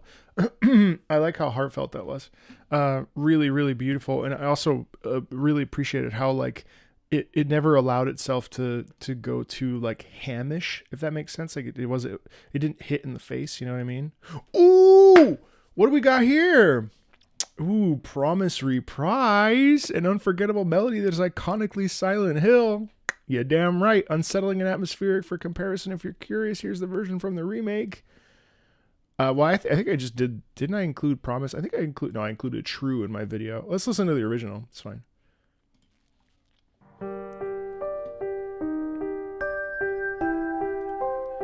Thank God Sonic has pulled me out of my Silent Hill 2 depression.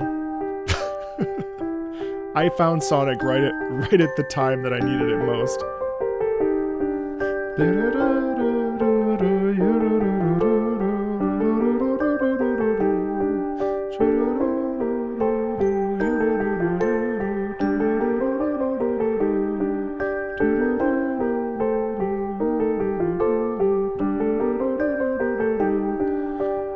do like her outfit better here. That's the only thing I would change. I know I said I would play Soma for Halloween, but I accidentally say a lot of things. I accidentally lie sometimes. Not intentionally, of course. Sometimes I overpromise.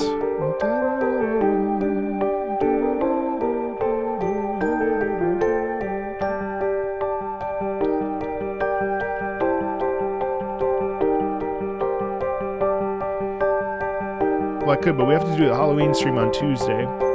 I'm finishing Sonic or Shadow Generations on Monday.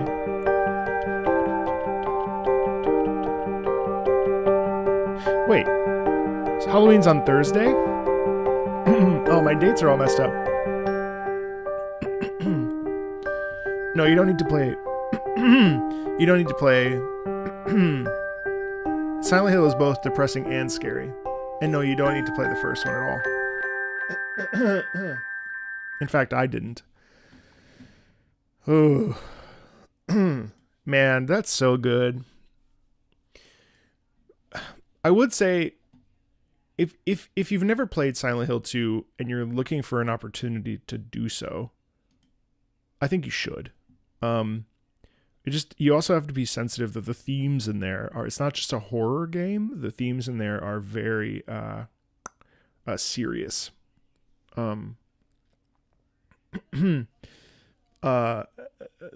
They're very, very, very heavy pieces of media. So it's a question that you sort of need to decide for yourself. But just know that, like, you know, it's funny. It deserves a mature rating, but like 14-year-olds were playing like most people that played it for the first time were 14. So it's like, yeah, don't play it if you're worried about certain themes, but also like most people that played it were like 11 to 14. So to that end, it's like, well, just be cautious. Someone said on my stream yesterday they were 9, and I was like, well, I've been swearing the entire time.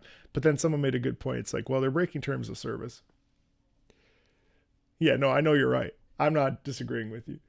Red and Galaxy from Stella Glow. Stella Glow? From the DS game. I was already going to give you another Witches song for this month for review. Then let's do Mordamont, whose first song has a small section that is kind of Halloween-like. So I might as well fit the season. Loops at 4:06. Here's the lyrics. We'll read the lyrics together. Well, I'm going kind of slow today, guys, just because I'm just having fun. I know there's a lot of songs to get. 50? Joel, that's a lot, Joel. That's a lot, Joel. That's a lot, man.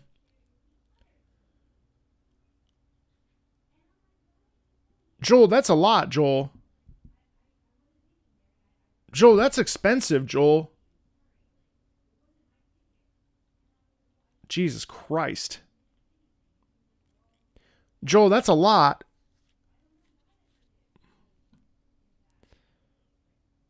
Holy fuck. I know. Man. New subscriber. Hold on. New subscriber. New subscriber. Can you imagine if I'd left that on? Wait. I don't even have the physical alert on anymore. That's a lot, Joel. Jesus. I really appreciate that. Thank you for gifting that many. That is not cheap. New subscriber. Oh, look, even the patrons are getting. Oh, thank you very much. I can't remember how much. Wait, you know what? Actually, I think I can actually, while we're here, if I remember correctly, I think I can also gift some subs.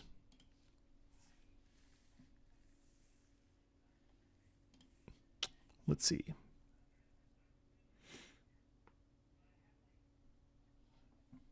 Can I gift? Where's the option to gift? Yeah, I can gift 5. I think I gift 5 every month.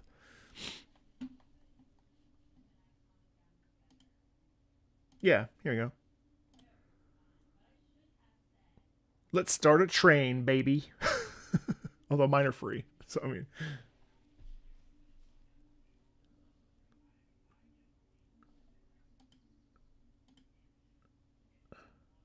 Oh, no, I get 10. Here's 5 more, baby.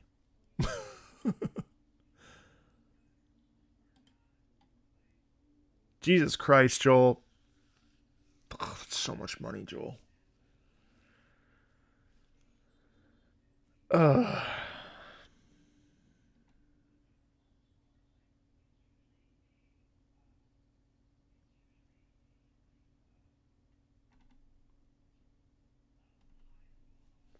Thanks, Joel. I appreciate that.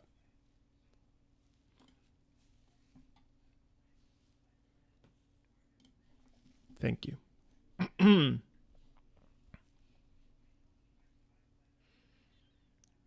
Okay, so anyway, how do we bounce back? So I was saying sorry for chilling. I know we have a lot of songs to get through. Yeah. Oh, Stella Glow. Okay, so we have the lyrics.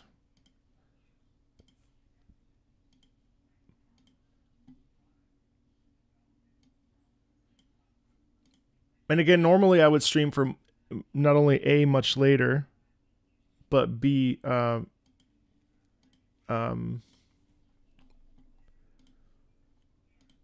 remember B, but I have to bring Luna to the vet.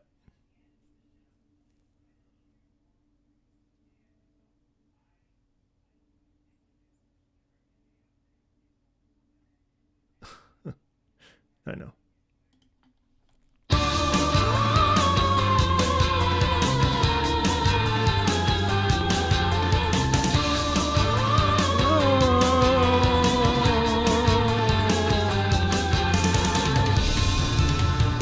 She's having allergies. She's been scratching herself raw.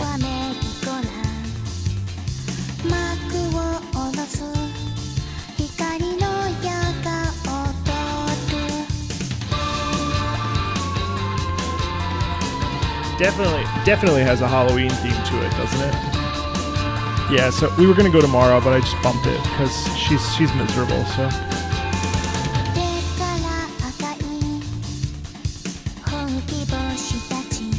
It's almost like childish vocals.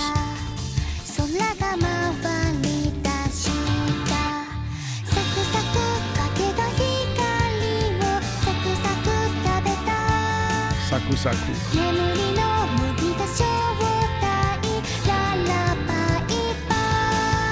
Oh, dude, Dario, you don't have to give 25 subs. What are you guys doing today?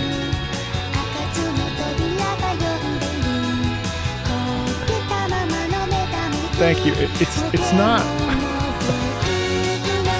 Thank you. I appreciate that very much. Thank you for that. Jesus, level 6 hype train. Oh my God. Thank you.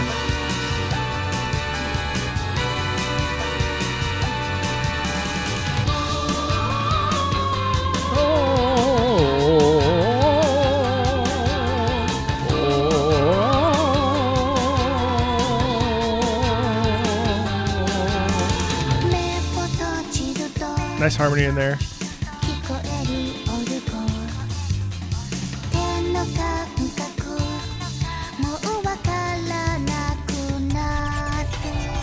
Why? Because I said don't give me more donations, or because I'm playing Stella Glow. I didn't pick this.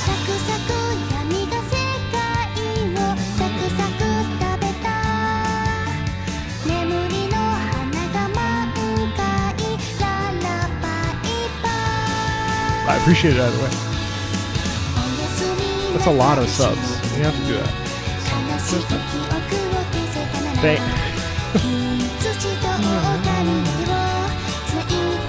Thank you so much.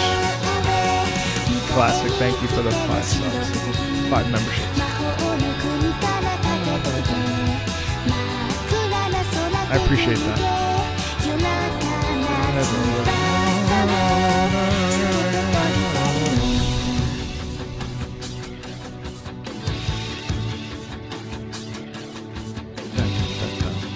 Yeah, really.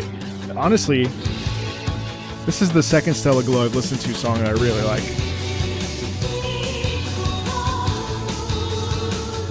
Only through Patreon. It's easier for me to manage. But thanks for asking.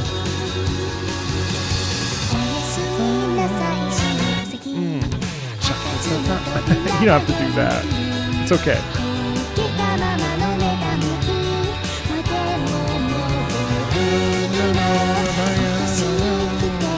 I think there's a loop there. Yeah, it's cool. I mean, character themes like this are really, really fun, and there's I really like how playful that is and how dialed back it is. So it's not in your face, and also lyrically, obviously, there's all this like witchy aspects to it. Good night, white rabbit. The unopening door calls. The overcooked fried egg. Its top is already done. I mean, who knows what these actually mean? But point being that like, the melody and the lyrics are essential to the experience. You know what I mean? I think that's really the key. The way that the melody is sung can connect us more deeply to the lyrics, which is, you get into things like word painting, which we heard a lot of. You know what I mean? Yeah, that's a keep the Stella Glow coming. I find it really intriguing and fun to listen to. Death's Door. Now that's a game no one talks about. A State of the Urn Witch. Did I like the Madoka Magica OST? Yeah, I did. What did I listen to? Cispuela Magica. That'll come out in a couple weeks on the Weeb channel. I really like Cispuela Magica. How much Full Metal Alchemist have I watched? Absolutely none. I would say I'm a little bit under halfway through the manga. So I'm reading the manga, and then I'm going to watch the actual, I'm going to watch both, well, am I going to watch both? I think that's a little bit overzealous.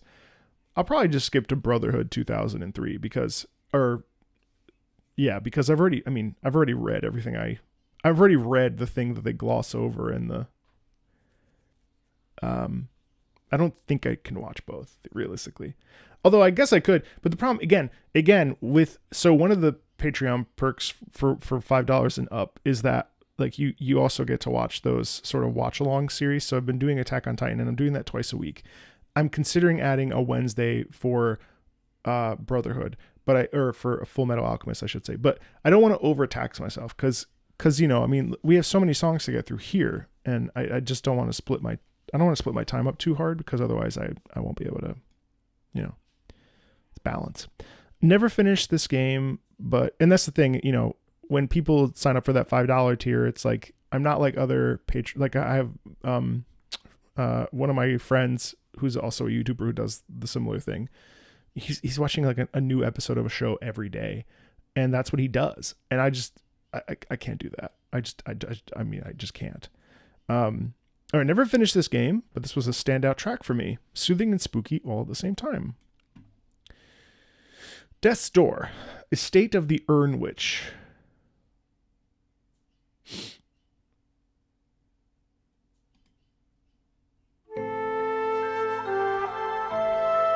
Pretty.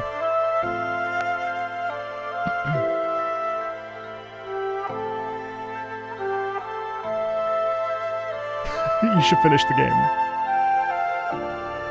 Oh, Brotherhood equals manga?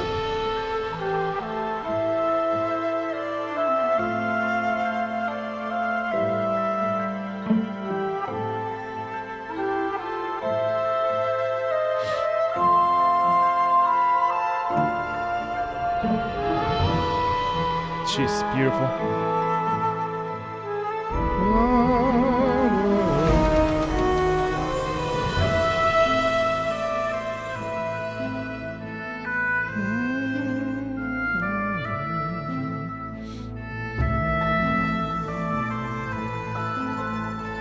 I've heard great things about this game.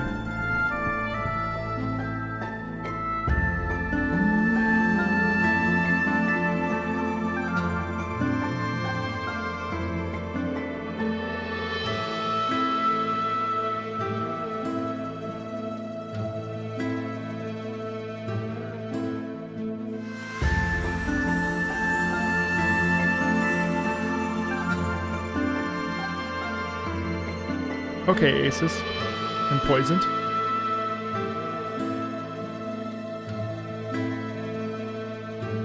Ah, okay. Well, if I'm reading the manga, then I'll just skip to Brotherhood. Isn't that where the better music is anyway? Oh, well. Where the classical music is? Man, this is so pretty. What kind of game is this? It's not a Metroidvania. Isn't it kind of like Tunic, but without all the puzzles?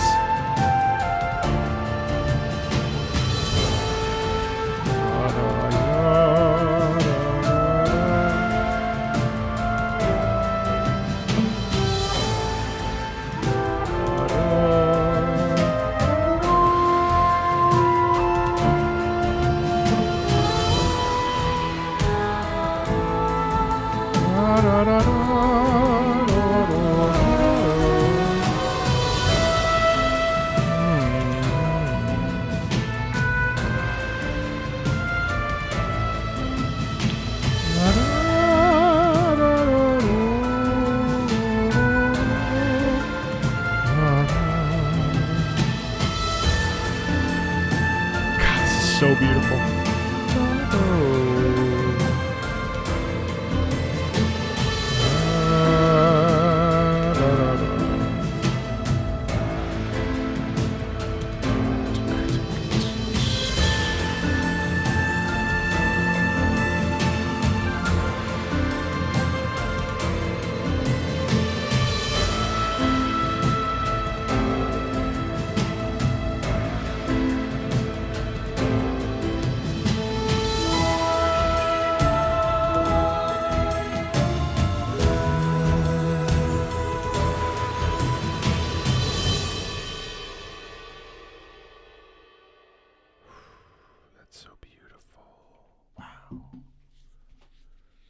Oh, it's so pretty.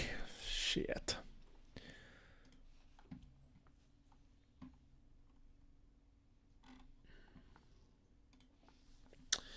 Okay, next up.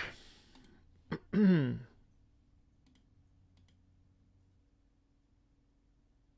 you see that Keygen Church did a bunch of the music for Castlevania, the Vampire Survivors Castlevania spin? Really cool.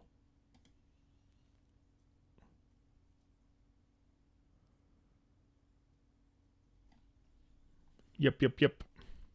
Keygen Church, Tenebriosa Sangue. Yeah, that's the one. Hang on. Is it hold up, Keygen Church. You told me, Howard? Oh, okay, yeah. Oh, that was you. All right. Nice to have a name to the face. That's right. Where is it? It's here. Well, you know, it's funny. You told me that, but then he also DM'd me and was like, hey, by the way, I'm doing this. Oh, good, Joel. Now you became a member. That's good. At least comment a little bit. At least comment and say hello, Joel. Don't just throw your money here and not even say hello. I can't say it's rude. There you go. Hi. All right. You've done your duty. You've done your duty. Thank you.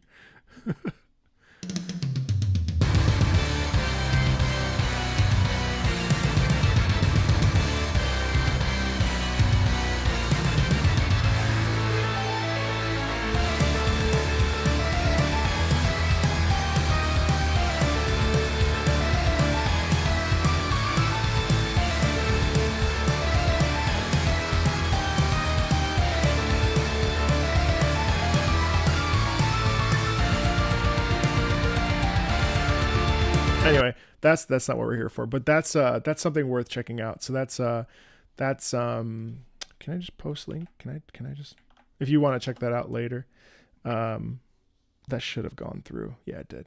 Check that out from me to you.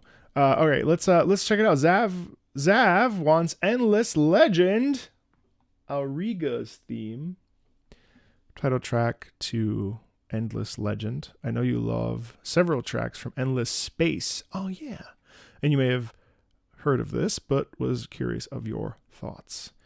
It's bold of you to assume that I have thoughts, but we'll check it out.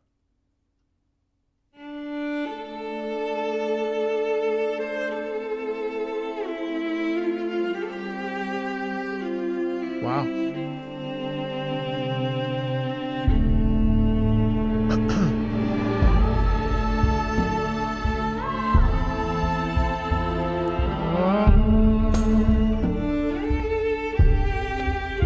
I love the organic quality in it.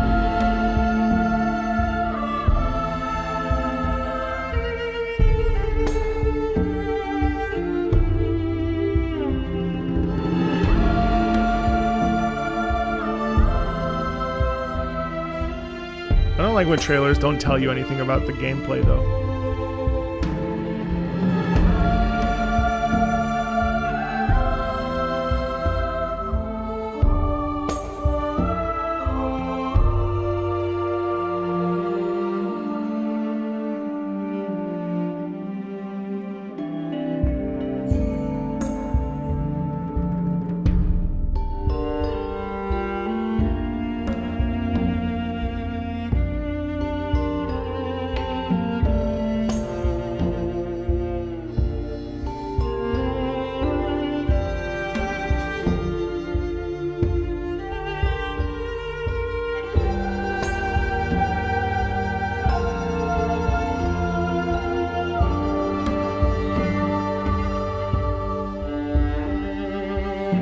Thanks, Joel. I appreciate that very much.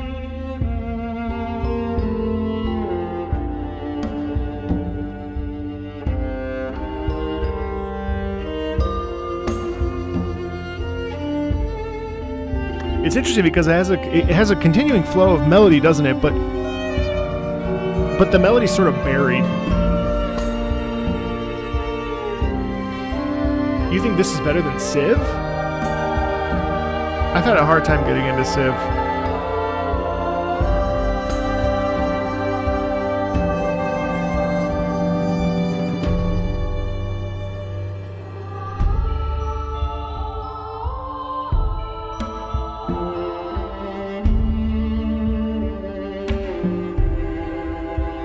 You play this much more than Civ?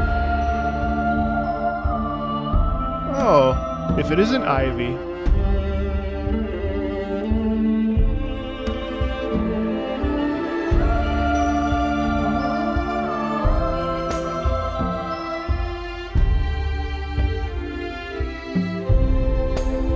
Is that a sandworm?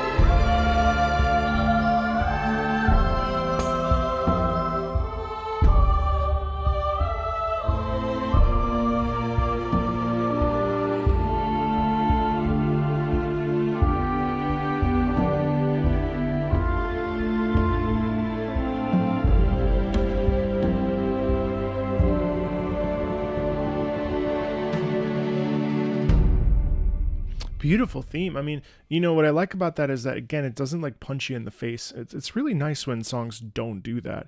One of the really interesting things about that is that it you can tell that it feels slow because it's like a theme that's playing in the overworld or something. You know what I mean? It's nice. It's nice. It's really nice. Okay. Hey, Poke, really nice job with the Metroid piece there. Thank you for sharing that. Oh, more Other Side. Soul Swap. Main menu theme from Other Side. I think I've heard this before, by the way. If I recall correctly, either Siren or Dark, who's one of the upper tier patrons, I think. I can't remember. I actually have it on my. I actually have it unlisted. Actually, do I?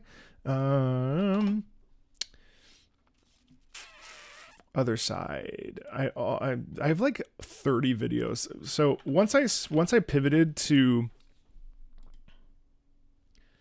which one is this? Is this the main theme? I've heard really cool things about Other Side, and the music that I have listened to is absolutely.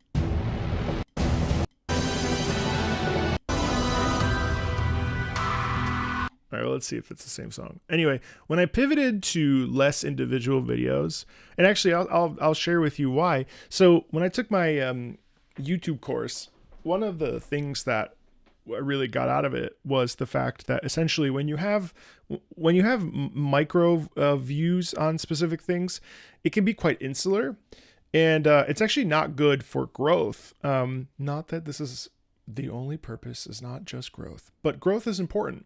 We want to keep moving forward and keep evolving and keep changing in our personal lives and our work lives and our, that's something I really believe in.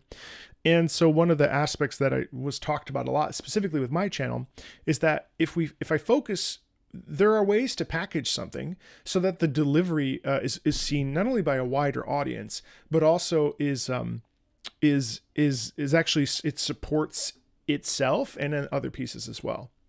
And so I have like 30 tracks that I have filmed that I will upload, of course, but the priority ended up shifting more towards packaging things like in groupings. Because as a prime example, like so for instance, in this I listen to Fantastic Souls-like music. Most of these would not have gotten a lot of traction on their own. And in fact, this video didn't necessarily do well. It's right where it normally would be. But what's really interesting is that things like Thymesia, things like Another Crab's Treasure, what else is on there? I forget. Things like Enotria, it's certainly things like Code Vein. Those were viewed by a wider berth of people. So that video is at 19.6 thousand views right now with 2,000 watch hours. So it means that generally speaking, when we look at engagement, if it was, everything sort of dips below. People skipped around a lot in that video. But what's really cool is that at the very least, those are packaged in a way so that if someone's like, oh, I'm not interested in that, they can kind of sort of hear it and then skip. Versus like if I do a video exclusively on something, most people that are not interested in that, regardless of how much they appreciate what I have to say or whatever, they're not going to watch it. And so it's been interesting to package things in that way. So all that to be said is that I think I've heard this theme because I've filmed a video about Other Side. So it's interesting. There's some of the insight on stuff that. So let's go back. And I'm not saying this to toot my own horn, just for the record. I'm just saying it because that's some of the things that these are some of the things that happen in the YouTube space, and it's something that I've had to learn for better or for worse. And this course, while extremely expensive, was pretty helpful. Solitaris.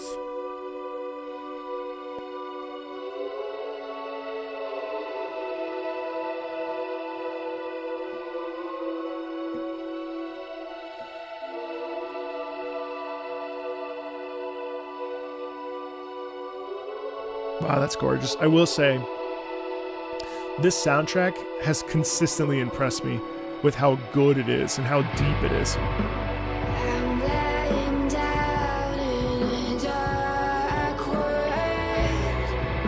Shadows are so thick, I just lost my way. I never been so tired before. I can despair. I find a way to win, even if I face the rest.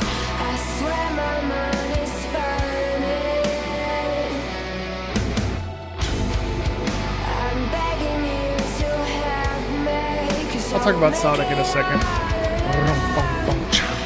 leave you all my being.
been here for a while.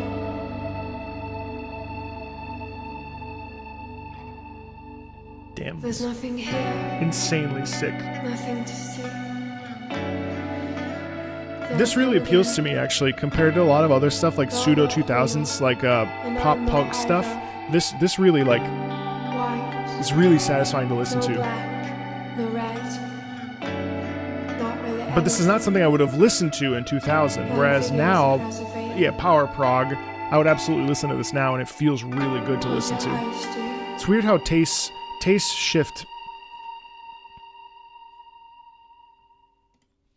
Taste shifts so interestingly, and it's a fascinating thing to like what will appeal to you in 10 years ago will appeal to you in a different way in 10 years, you know, and so on and so forth.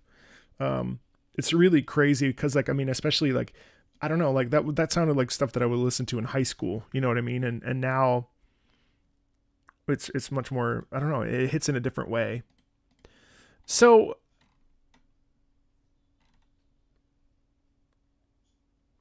one second.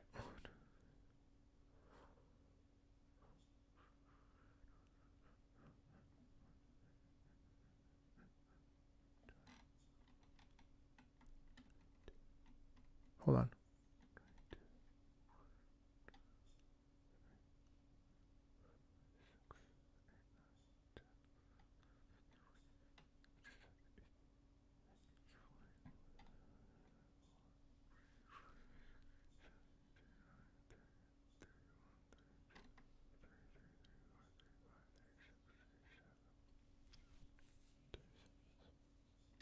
Okay, so we have 37 songs left. I have to go do an audition, and I have to get ready to take Luna to the vet.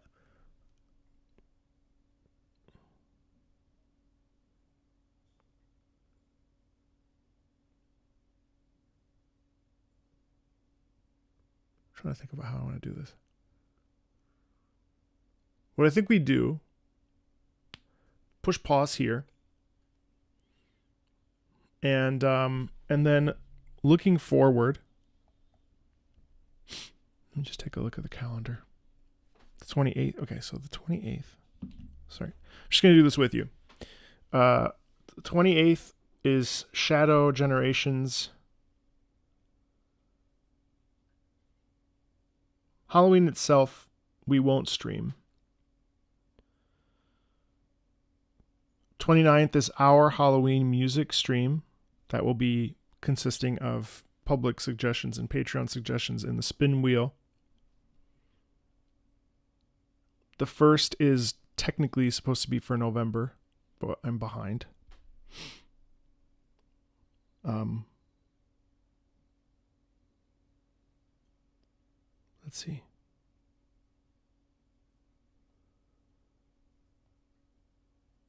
Okay. I need to sit down with my schedule this weekend and take a look at this, but I think we can do 2 Patreon streams. Well, hold on. Look at me, Redcar, I'm planning. So Monday is Shadow Generations, Tuesday Halloween stream, scary music. That leaves Wednesday and Thursday. Thursday's Halloween, so I don't really feel like streaming that day. I know some of you have children. So I guess the 30th could be the remainder. We'll do as many as we can on Wednesday, the 30th. And then Friday, we finish up probably with 10 more.